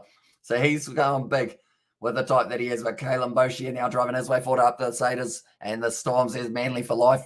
That one. And also I lost the faith in the Warriors years ago. I give up Shane Hayes. They will break your heart for eternity, and Chiefs must score next. They certainly do need to. If they can get one before the 60th minute, they'll be in a good position. That ball's been dropped, and it was a knock on from Moni Narawa. Just the draw and pass. The timing's been a little bit off in that back line for the Chiefs. It doesn't seem like it's quite linking up the way they would like it to. And I was out at Hamish, how you mate, says Betty V. Doing very well, thank you, mate. We have got another game a little bit later on tonight, and that will be the matchup taking place between the Reds and the Fijian Drua. Should be a very exciting one. But anyone who is new to the channel, be sure to leave a like and subscribe. We are currently 6 away from the 10,000, which is absolutely insane for that one. And also, if you do want to pick up the Kiwi Lad Sport, we will be doing NRL, cricket, rugby, football, all of it. They are going to definitely be over on that channel. And Johnny Storm and Penrith, and also the Newcastle game already ruined all multis that people had on the NRL. That is true. But that's the thing. You have your money on the Roosters. Like, there would have been some big money for those games because, like, theoretically, first round of the competition, you would think the odds would be a little bit more up. Like, I know that the Panthers were underdogs going into their game. And Johnny Storm and Penrith fan, says Shane. And also we've got there go Fiji, says Octodad. That one, but it looks like Pablo Matera. His night is done. Put in a very big shift out on the field, but the Tigers are expected to get the wooden spoon. Can't possibly happen, says Sebastian. Hard to tell. Hard to tell. It's always like, that's the thing. NRL, rugby, all these sports are always so unpredictable. I like Russian women, as I says over there, and also big game tomorrow, New Zealand versus Australia. It should be an exciting one. Beating the Storm, I mean, says Sebastian, and also Crusaders and Scott Robertson, says O'Gara, and they are certainly a dynamic duo. That is for sure. He wants to do another breakdance at the end, and Perry all day says, can you that one? But yeah, we are going to be covering all the NRL games that we physically can. That will be over on that channel. That's a good bump off there. Tried to go over the top of Cortez Ratamo, who's only just made his way out onto the field. I think it's his debut as well. It's got met by a Severeese steamrolling at him, and that's a penalty to the Chiefs now. A wide on the ball, not releasing. So that was Peter Gasoa-Kula winning the penalty, and I subscribed tonight, and well worth it too. He says, it was from William, thank you very much, but usually appreciate it. Penrith plus 2010 Storm, bandwagon, as well, says Johnny Blaze. And also we have got there, Crusaders will prevail, but not really that clinical so far, says Gita. Yeah, they'll be a bit disappointed with how they've gone because, like we mentioned, looking through their lineup, they were like, the back line was absolutely outstanding. Cortez Ratama, probably lucky not to get himself knocked out there, but he just used his body as pretty much I guess you could say, a foot, like, ramp. That's where he said to try and go over, just a foothole that he got stuck in. But now Samasoni Takiaho about to have this line out throw. And Ataha Koi out on the field. That is for Tupa Va'ai. He's had a good game also. Are you going to watch the White Ferns? I am going to be watching it alongside a couple of the other live streams that we have got planned for tomorrow as well. But now driving their way forward, Alex Nankerville at number 11.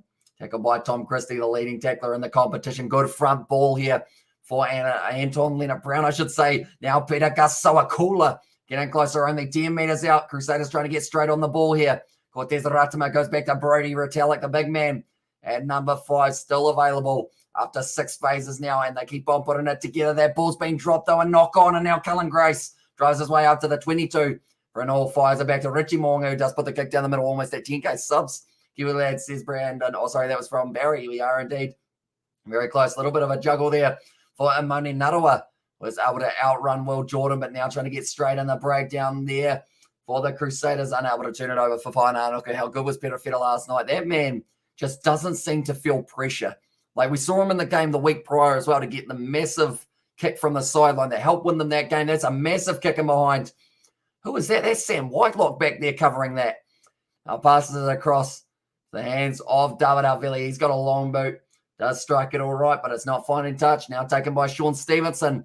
Does sling it back across field out to Gatlin. Leonard Brown, he's got 3 men on the outside, 1 man. Quinton Bio now has the ball, and Andy steps back on the inside. Was that the best option, though? Now finds the offload on the outside to Imani Narawa.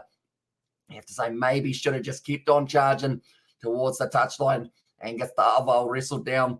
Now Ratama goes back. It's a good sell at a dummy from Bryn Gatlin. Going through. Ball across. It's a diving catch from Bryn Hall, who saves another one almost stolen by Cortez Ratama. But he has been absolutely phenomenal when it comes to those last-ditch efforts. And also, have you ever played grade or district cricket with your friends or rugby or any sports, says Coding. So the highest, I guess, accolade that I've got was I was in the South Canterbury representative side for cricket and the development system. But that is now kicked way downfield. Do they take it quickly? They say, nah, we're going to wait a little bit. Chiefs, what are you doing? They are very close. That is for Gus for the next try. And there says today to know that Chiefs says Liam Chapman, and up the hill says Ice Cool. And how good was Manly? And there it says Ice Cool. And as Sever Reese playing, he is indeed. He's out on the right wing for this game. But literally, Bryn Hall has done a diving take there to be able to save that one. And I think there's about his third one. Now he's getting taken off the field for the last 20. But he is certainly, I mean, I'm going to give him a round of applause for the effort that he's put on out on the field. And also New Zealand Rugby International Women's Day tweet. And yeah, that was not smart by the All Blacks, that is for sure. But I did see that they did put out an apology, and yo, I'm back, peeps. So here's Paddy Wagon. That ball's bounced backwards. It's another knock on from the Chiefs. Every time they get into contact here, they do just end up putting it down. How's Jordan playing? He's been quite quiet. We haven't really seen too much of him. We've seen a couple tackles made at certain try saver there. Says Jacob, yeah, all they needed was that link-up pass, and it would have been the try to the Chiefs that get them back into the game. But George Bridge also now out on the field. That's probably going to be for Fainara Nuku, and it is indeed. So now George Bridge slots in at number 11 for the Crusaders. Like they're saying, 20 minutes to go at OrangeTheory Stadium. It's looking quite dark, about this much at the moment. I'll say this is not good for my heart rate. Says Nav Mum there. Yeah, it's certainly going to be a close finish. And what was the deal with the Women's Day tweet? But any basic explanation will suffice. Pretty much, they did put a couple All Blacks in it that had past situations with women that aren't looked at in a great light. So pretty much, I don't want to name drop too many players overall, but pretty much one of the players that they had on there saying, like, thanks for all the women who do all the hard work for us and whatnot, had a domestic violence case against them a little while ago. So not really what you want for International Women's Day. All right, Jacob, you have some fire content, mate. Says Tesla there, but currently Juno's conceded 13 points to the Chiefs, 9 to the Crusaders. Handling errors 10 for the Chiefs, 7 to the Crusaders, and also that's completely understandable. That's how I live each and every Quins game in there. And also, says, oh, yeah, okay, gotcha. And then says Jacob for that one. But currently the carries very even throughout this game, but the line breaks 9 for the Crusaders, 4 for the Chiefs here. And now it is sitting still the 19 minutes left. Both sides still have a chance. I follow you, Jacob. And there says Shane. for that one. But now 61 minutes gone. I put something in my eye just before, and it is unfortunate. Now I have to try and blink it out. But the next game of the night, it is going to be Fijian Drua taking on the Reds at Suncorp Stadium. That's going to be the toughest challenge for the Fijian Drua of this competition so far, but we will be covering it from 9:40 onwards. So if you are new to the channel, be sure to leave a like and subscribe. And also, we have got the Irish Pro Nice Rugby jersey can be available. That's in worldwide. I believe it is available pretty much all around the world. That's a penalty to the Crusaders. But yeah, it is the Chiefs kit that they are not wearing at the moment because it is the 2017 one. But it's got some nice patterns down the bottom. I'm going to try and do this without flashing you guys, but pretty much that is what it has got down the bottom of the kit. Just got my belly out on the live stream. Luckily, there's a bar across the bottom, though. That one's kicked for touch from Mo'unga and continuing to drive themselves down the field a little bit further. And also, we've got our YouTube watching is over 140 and same viewers you get when rugby matches are going on. Says Coding, and also just the Chiefs won, and also Reds will win. I'll watch the Storm game. Says Shane for that one. It's going to be a lot of pressure there. And it's stolen by the Chiefs, though. Just outside of their own 22, Kalen Boshi, and now it's big Brody Retallick does continue to drive his way towards the opposition half, but it's going to be tricky for the Chiefs. The Crusaders have not missed too many tackles at all throughout the second half and took a step closer to the shirtless stream as Sebastian for that one. I'm glad we didn't make any rule at the start of this one. If the Chiefs lost or something, I had to take the Chiefs kit off because or else then that would be a problem. Definitely for a PG-friendly live stream. Kicked him behind. It's a big kick. It's going to keep on rolling and rolling and rolling and just rolls dead by about maybe 30 centimeters, and now it's going right back to where it was kicked to. And surely GK soon says Jacob McDonald, we are getting very close. At the moment, I will go like this, and I will go like this. We will have a quick update. It is sitting currently on 9,997, so we're 3 away from the 10,000. We got up to 9,998 last night, and then YouTube were like, yeah, no, we'll take 10 off you. Just all of a sudden, all gone. And also, I'll blow over Sevu. Oh, I'll blow over old Sevu. Just keeping things in check. Says Janky Jeff for that one as well. But currently, they're actually interviewing Chase Tiatia. Has he got an injury? Is that why he is out of this game? And also, and then 2 cents punching in the air right now, says Tesla for that one. But currently, if the Chiefs can get themselves another try now, they'll be a little bit closer to being able to get themselves towards possibly getting back into this game. Let's go Canterbury as well. And currently, they are doing very nicely, the Crusaders. It's a weird game because I'm wearing the Chiefs kit. I'm born in Christchurch in South Canterbury living. Yet I've got the Chiefs kit on, but it was said to me, and also what's the New Zealand version of Yell, Lickating it is you good thing is the best way of describing it. And also, don't forget to smash that like as I'll get the brother to 10K subs, and also Amish Pro 10K short away from here. I'm really excited for the celebration, says Michelle, and bucket hats on. And there says Obi, I've got a bucket hat over there. I can't reach it now, unfortunately.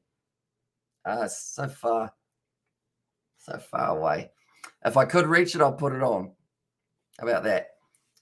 Because I can't reach it, so it's just a little bit too far away for my arm. I need one of those like extendable arms that go like and then I just got it. But unfortunately, yeah, it's over there. And the headphones just aren't quite long enough. That's what we'll go with anyway. 15 minutes left in this game now. Like they say, no Atu Moli for this match. And Chase Tiatia also missing a low hats as well. There says Obi, and I know that Twitch have a problem with nipples on stream. They have filters for any trace of uncovered booby is on there.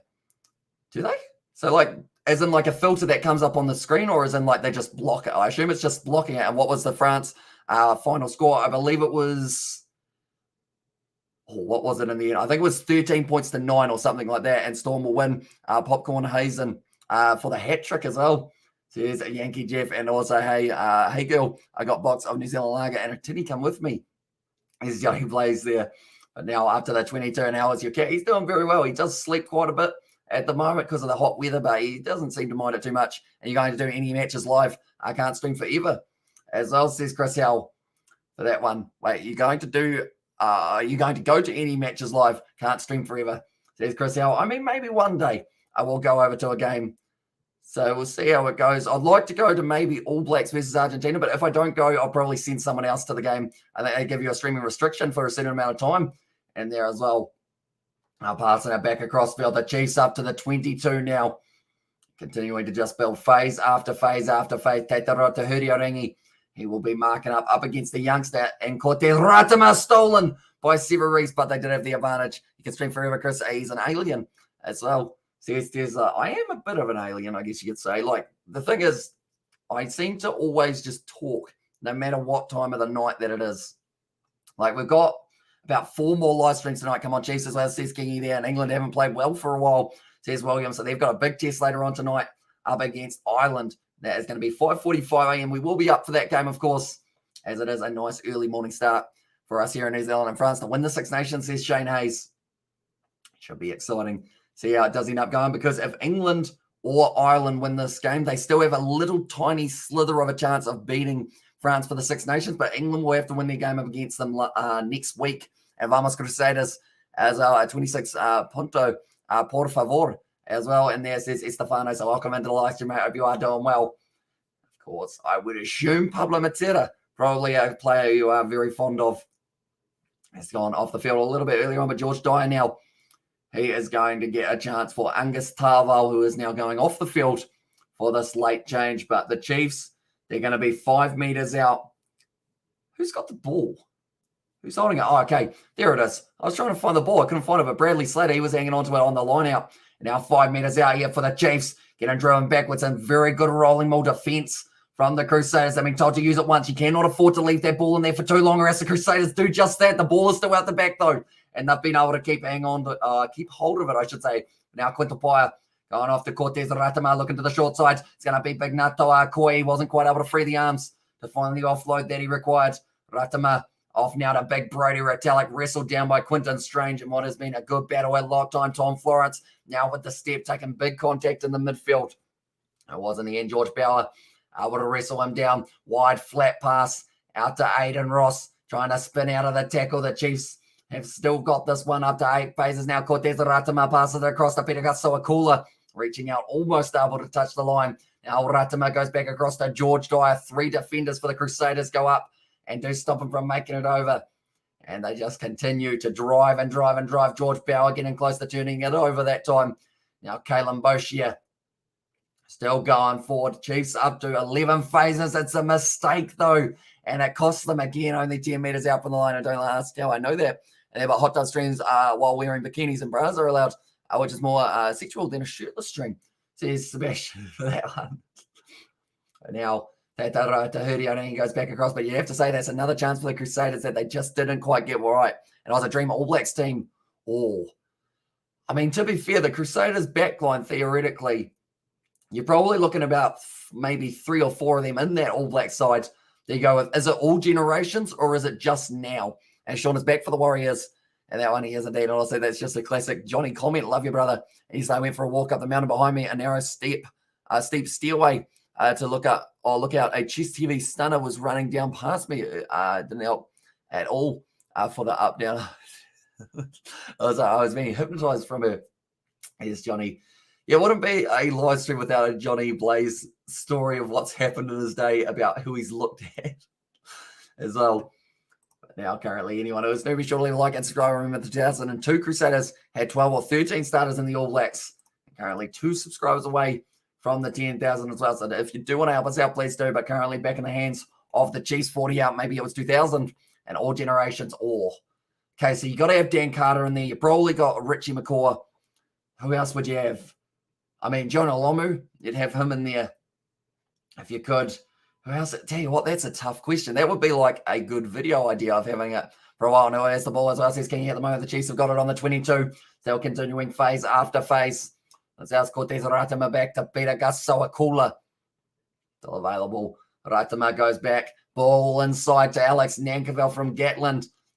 And Chiefs, they just don't want to give up at this point in time, but they need that final pass to stick. It's going to be taken off now by Ramika Poihipi. Well, it's got that one now. Still available, and the Crusaders have been doing very nicely with the defense. David Harvey trying to stop Quinta Paya from getting around the side. Still going to be up to the 10 phases once again. I think there's about 3 times in a row that the Chiefs have been able to make it to double figures. Come on, Chiefs. And then teammate, well done. So here's Betty Wagon now out the back line one more time here for the Chiefs. John Stevenson steps on the inside. Going to be wrestled down by Tom Christie. That man just makes too many tackles in a game. Yeah, he is always there when they do need him. It's close to a turnover. It's going to be picked up nicely by Cortez Ratama. Fires the ball back. Now Sam Whitelock trying to be ruthless in that breakdown, driven backwards. And Don Leonard Brown plays halfback out to Dyer now. Good to go forward here. Quintal Pye, George Bauer has made the tackle though on him. They just can't get around, but now big Brodie Retallick flicking the ball back. It's going to be deliberately knocked down by Quinton Strange. So they've got the advantage now. Anton Leonard Brown flick out the back to Bryn Gatlin. One more flick.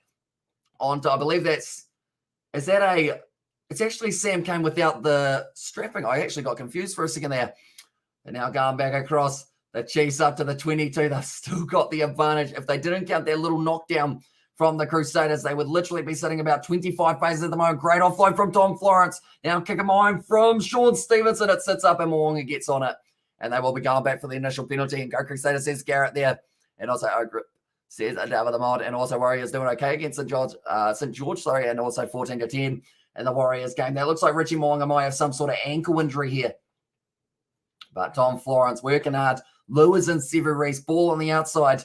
You'd have to say Sean Stevenson was the kick the best option. They were always going to have someone back covering because they had the advantage favor of the Chiefs. And also they need to go, I need to go bang my head at the moment.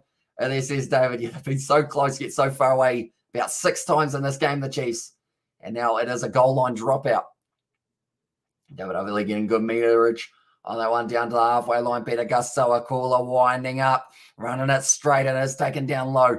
Still available now for the Chiefs to once again go for it. Sad to say, I think Chiefs have this one roll on next week, or the Crusaders have this one roll on next week. And as you see, great defense it is. It's just phase after phase after phase that the Crusaders are in there every single time right next to the breakdown. Natoa Koi slings it back. It's a good ball. They've got another advantage. Ball's popped out, and it's back on the side of the Crusaders here. So this one will be going back for the penalty in favor of the Chiefs. Now, a 3-pointer doesn't help them. That doesn't get them within 7. Come on, Gallagher Chiefs, says Kingy there. Currently only 8 minutes left in this game. Points difference currently of 11. 2 tries for the Crusaders. 1 try for Sean Stevenson of the Chiefs. So no bonus point will be on the cards unless the Crusaders score 2 more tries back-to-back here. What are they deciding? Okay, Bryn Gatland. They're putting this one into the corner. I think they were trying to decide whether or not it was chance for the scrum or it was a chance for the line out. The scrum feed has to be right, though. The tackles made by the Crusaders, they've made 198 in this game. There's 7 people waiting for your next stream. So it's gone, so it is certainly ticking up, but we will be transferring straight over to that one at 9:30 New Zealand time. So if you guys are keen for another game in the Super Rugby competition, it will be Reds versus Fiji and Brewer. Should be a very entertaining one, but Mo'unga off the field now. That is for Fergus Burke. A little bit of an injury for Mo'unga. I do hope he is going to be all right. Currently now Brodie Retallick with the call. Where do they go? They go to Natoa Koi. And now breaking off the back straight away. Smart from the Chiefs, not letting it stay lured in. Now Raives Raihana with the carry. Quick recycle ball out to Cortez Ratama. Wide cut out pass. Now the step on the inside from Quintal Pye. He's going to be held up there. He has to find the ball back. It looks like it's going to be stuck there, and I think it's stolen by Sever Reese. It is. And the Crusaders, once again, this is a defensive masterclass currently from the Crusaders. They've made 200 tackles, and they just will not let the Chiefs through. They've kicked it for touch once again, and they clear their lines. How long can they hold on for that one? 10K says Max. I will have a quick look. See what we are sitting at one moment. We will go like that. And we will go like that. We are currently sitting, for me, at the 10,000. It is exactly 10. So we have managed to hit it. So thank you all very much for subscribing. Someone's probably going to unsubscribe now to put it down to 9999 just for the sake of it. But we have hit that 10K, which is absolutely insane. So thank you all very much for that. And I sub to this man, please. He deserves to get 10K subs in there.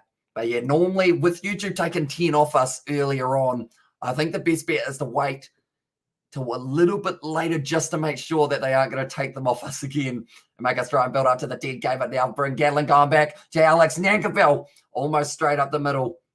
Has got back up to his feet. David Avili has pulled up lame here with maybe a little bit of cramp. And Gareth has got the celebrations. Natoa Koi fires it back across Sean Stevenson. The draw and pass out to Peter Gusto-Akula. And they keep on going. He is 10K as well. And there says Consurf for that one. And 10K says King James. 4 people waiting for George. 2 cents, G-Man, Guru, and Squidge as on there. Says Johnny Blaze. Now getting driven backwards. Still 10 meters out. They've got the advantage here. The Chiefs, can they break through and get themselves over the line? Aiden Ross going to be held up by Tom Christie. Does wrestle his way to the ground. And now they do have to release him. They did wait till the last moment. Do they still give out silver plate buttons when you reach 100K? They do. Indeed, there is no button though for 10K, I don't believe, but you do get that one for the 100K. So I guess that could be one day of a go. I just unsubscribe because you said someone would. As I says Max there, and also it's 999 for me, says Paddy Wagon. So yeah, we're right on the verge, I guess you could say, but now firing the ball back for the Chiefs. The draw and pass. Sam Cane on the outside. Sean Stevenson scores. And it's the try for the Chiefs, and he scores his second of the match. And now that is going to mean that it is a little bit closer, but Sean Stevenson scores it in the 75th minute. That will give the Chiefs a 6-point deficit. It's going to be an important kick from the touchline here. And also 10K. Let's get to 25K before the end of the year. And it says 10K, says Brandon. Also, you should do YouTube shorts, says Gone Surf. I have considered it in the past, although I wasn't too sure what I would shorten in terms of that one. And also, there's a timeout for that, says Paddy Wagon. He does put the ball down, man. Pablo should come to Manly, says Manly for life. Could be an interesting one to see how he goes for that one as well, perhaps. But now, at this stage, we are also sitting on 57 likes, so thank you all very much, and congratulations on it in the 10K. Thank you very much, Stephen. Hugely appreciated, and we have got no plans of slowing down anytime soon. We've got plenty more videos, and yeah, congratulations, it's a big noob for that one. But now bring Gatland.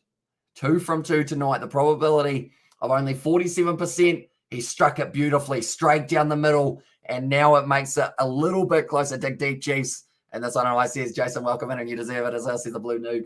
And it is hugely appreciated. And yeah, our next channel that we are working on currently, the Kiwi Lad Sport, we are going to be building it up alongside it. But Sean Stevenson, he jumps in the air, does score it. But that is the link. I can't wait for this vid from you, says Paddy Wagon. Yeah, it is going to be us reacting to old footage that is unseen.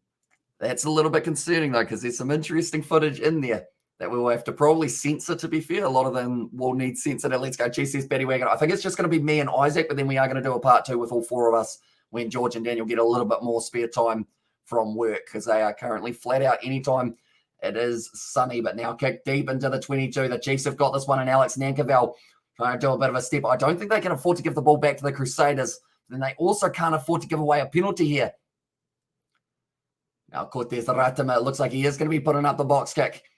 And you want as many meters as you physically can get. Sean Stevenson chasing after that one. Taken nicely by Will Jordan. Almost a fumble there. Getting wrestled towards the touchline. Getting pulled by his eardrums by Sean Stevenson. And the ball just going to be on the Crusaders side. Currently 2.5 minutes left. This will be close. It will indeed. And the Chiefs currently working hard on the halfway line. Ball's still available. A little bit of a wrestling match happening there between, who was that? I think that was Cullen Grace and also Aiden Ross, who now get another chance in the breakdown. And it looks like Aiden Ross or Bradley Slater's winning that one a little bit. No, still available for the Crusaders. And also we have got there the Simon Whistler of sports as well.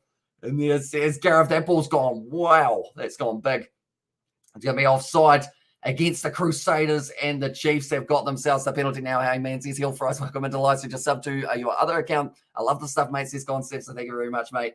And yeah, Kiwi Lad Sport, we're going to have not just rugby, not just cricket, but also NRL, football, pretty much every other sport, including the Cricket World Cup, I believe we are going to be doing on that channel alongside it. So close. Says Azanatha there, and it certainly is. Currently only another minute and a half left. And now it's a little bit of a moment that both sides will just be wanting to be able to dominate. You've got a minute and a half here. All you've got to do is try and keep that ball on your side if you're the Chiefs and get over the line. Sam Cane passes across to Cortez Ratima. Now Peter Gusto will call it a penalty against the Chiefs here. You would argue would be the end of this game. Now Quinta Pai goes back. Gatland on the outside off the Rameka Poihipi there. Still available for them. An advantage, though, will keep them in a very good opportunity. How will you be? You still be alive as well, says Alice. Don't know. I guess a can of Fanta every once in a while probably helps. But now Sean Stevenson, flat ball off the Quinta Pai, wrestled down nicely by Braden Inoa. Does he get the turnover? No.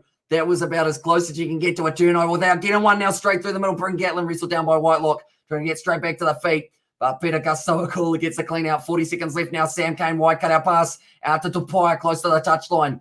Still available for the Chiefs after 7 phases now, continuing to build and build and build. Can they beat the Crusaders on home turf? Something that not too many sides can say that they've been able to do. Quick hands. Tom Florence, he didn't have the man on the outside that he would have been after, though. And now Sever Reese trying to get the turnover. He's lost his footing. And it's an advantage to the Chiefs now. And that means that they've got a little bit of an extra lifeline here if they don't get themselves through. And also, how far away from the line are they? They are from 25 metres out now, and continuing to build up phases. It's passed back into the hands of Nankerville. The draw and pass off to Retallick. still available. That is the siren sounding, and it's going back for the initial penalty. And Marta's got run out for a duck. What a cretin. Did he? Got out for a duck. That is unfortunate for him. And also, oh, well, NRL, let's go. Our support the New Zealand Warriors. They are playing right now. They are winning 16-14.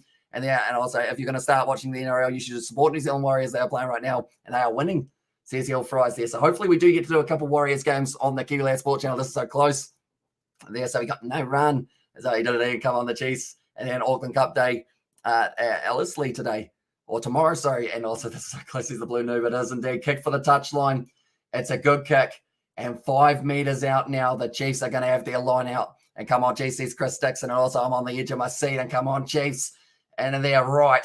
Final line out of this game, you'd say, if they do get this one, the Chiefs, they will go for that backline movement. I wouldn't go for a rolling maul. It's too risky up against Crusaders side. If you get held up, that's game over.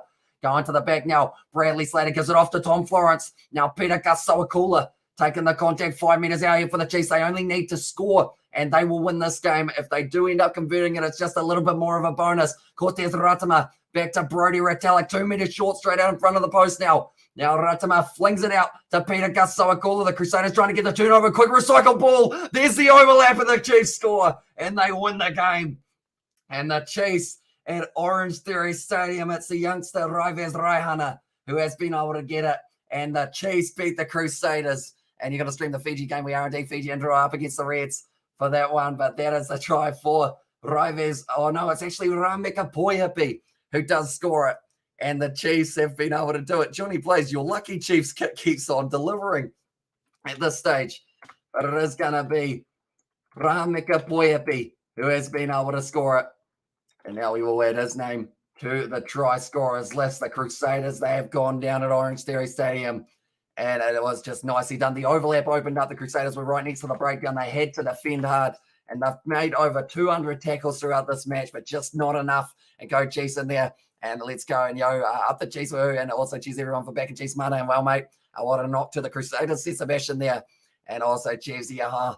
And that one on what a win, says Isaac. Tell you what, that is a game and a half right there. If the Reds versus Fiji and Drua is anything like that, my voice is going to be gone by the end of it. And also we've got the, hey, are you doing it's FIFA World Cup qualifiers? I am hoping to on that Kiwi Lad Sport channel.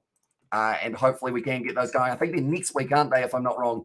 And now bring Gatland. And he gets that kick over as well, just to rub a little bit more salt in the wounds.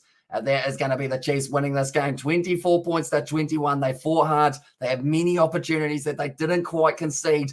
And tell you what, Warren Gatland, that's a massive smile on that man's face in the background. And go all Whites Crusaders defended very well, but the Chiefs just wanted it more, just kept going as our Chiefs Mana and Taha strike. And there says Johnny Blaze. And also, can you see a video on what Brandon says? Brandon, we will probably be setting up that next live stream that we have got, which will be the Reds taking on the Fiji and Drua. But I mentioned at the start of the game, this kit, for some reason, Johnny sent it to me. And ever since I've worn it, they've only lost one game out of about 9 that I've worn it, which is concerning because anytime I wear it now, I feel like there's that extra pressure. And also up the Chiefs from Superior Entertainment Solutions. And there says Daniel Coxon, yes, man, says Barry Green for that one. But what a game. Gatland converting everything he needed to. That's probably the difference between this game and last week up against the Blues. They did miss many opportunities to be able to convert, and Razor won't be happy. Nah, he looks pretty grumpy at the moment, Razor. I wouldn't go near him for the next kind of 3 days or so. You probably don't want to get too close. And also, finally, someone sticks it up to the Crusaders in Christchurch, says David Lim, and that will feel very sweet for the Chiefs because at the end of the day, on paper, this side was absolutely stacked for the Crusaders. They had a pretty much all black backline, and the Chiefs just kept on fighting and fighting and fighting throughout it. And thanks, bro. And let's go, Chiefs. And there says Billy Toilet, also well done, Chiefs, says Barry Green. So they have now, there's a smile on the face of Richie Moonga for this one. And yes, boys in there. And Jill was watching the stream with the next on. And there it says David. And also Chiefs, Strippergate scandal. You're going to, around why Matty dressed that lad. Yeah, I'm definitely going to have to take it off him, George, mind how this game turned out. Definitely. He'll be very angry at it. And then if he looks at the live stream and sees that I'm wearing the kit, he will not be happy at all, I would think. He's actually, he's told me he's got tomorrow off to do something. So I think we're going to do something tomorrow. I won't end up going to sleep probably till tomorrow night or the night after. And also there's a smile on my face, that's for sure. And also my Blues about to get a hiding now. And I said earlier, Chiefs going to win 21-24. Says Kenny Jones. I think you actually did. I'm going to look for it quickly, see if I can find it. Because I know that someone did say 24-21. So if it was you, I feel like I got to give you credit where credit's due and put it up on the screen. But I think it's going to be a little bit too tricky to find, perhaps, at this point in time. I'm looking through. Not really seeing it yet, unfortunately. No, I don't think I'm going to be able to find it just as of yet. But I do see one that you did say about how they need DMAC for this one. But they certainly stood up without him in this game. No Josh Ioane as well was another player that they did have missing. So I will have to update a table at the end of this next, or at the start of this next one. I see 22-21. Chiefs Mana, beautiful. And you jinxed this team, man. Says Sebastian, I did. The Chiefs kid, eh? I have to send it back to you, Johnny, or else they'll start go really well. It was at the start of the game, says Kingy. And also we have got the will be bittersweet for them Crusaders. They have a lot to work on, says Daniel Cox, and also had Crusaders by 23. And also was at the start of the game, says Kingy for that one. And yes, says Yako in the chat. But it was very well done. Peter Gusto caller, he put in an absolute shift out on the field. It's something about the Chiefs. All other teams struggle to win against, and it's just the Chiefs always bringing upset, says Barry. And I think it is down to, I know it sounds slightly cheesy, but I think it is that kind of passion and the Chiefs mana that these guys bring into that kit. I don't care though, I'm happy Chiefs won, says Batty Wagon. But nonetheless, we have got 30 minutes to our next live stream. We'll be starting. It will be Reds taking on Fiji a draw. Once this live stream does finish, we'll actually take you guys straight over to that next one. But this is the link to the Kiwi Lad Sport if you also want to support that other channel. But we did bring up 10,000 subscribers on this live stream, which is absolutely insane. So I do appreciate all of you for the support. We have got a video coming very soon to celebrate the 10K. But yeah, thank you all very much for tuning in. Hope you did enjoy Chiefs getting themselves the win. Crusaders by 4. And I see, it's great to see a lot of the IGs tonight. And I feel like it's pretty awesome. Like some of you guys were here to bring up the 100, to bring up the 50 even. And now you're here for the 10,000 as well. And Bogan Hunting and O says, Izzy, they want to hold on to that. What a great investment of the Chiefs jersey. Cheers, bro. Says Johnny Blaze. It's working well. Working wonders for the Chiefs currently. And no, says Izzy for that one. But nonetheless, thank you all very much for tuning in. If you did enjoy, be sure to leave a like and subscribe. And I will see you all in 30 minutes time for the Reds taking on the Fijian draw.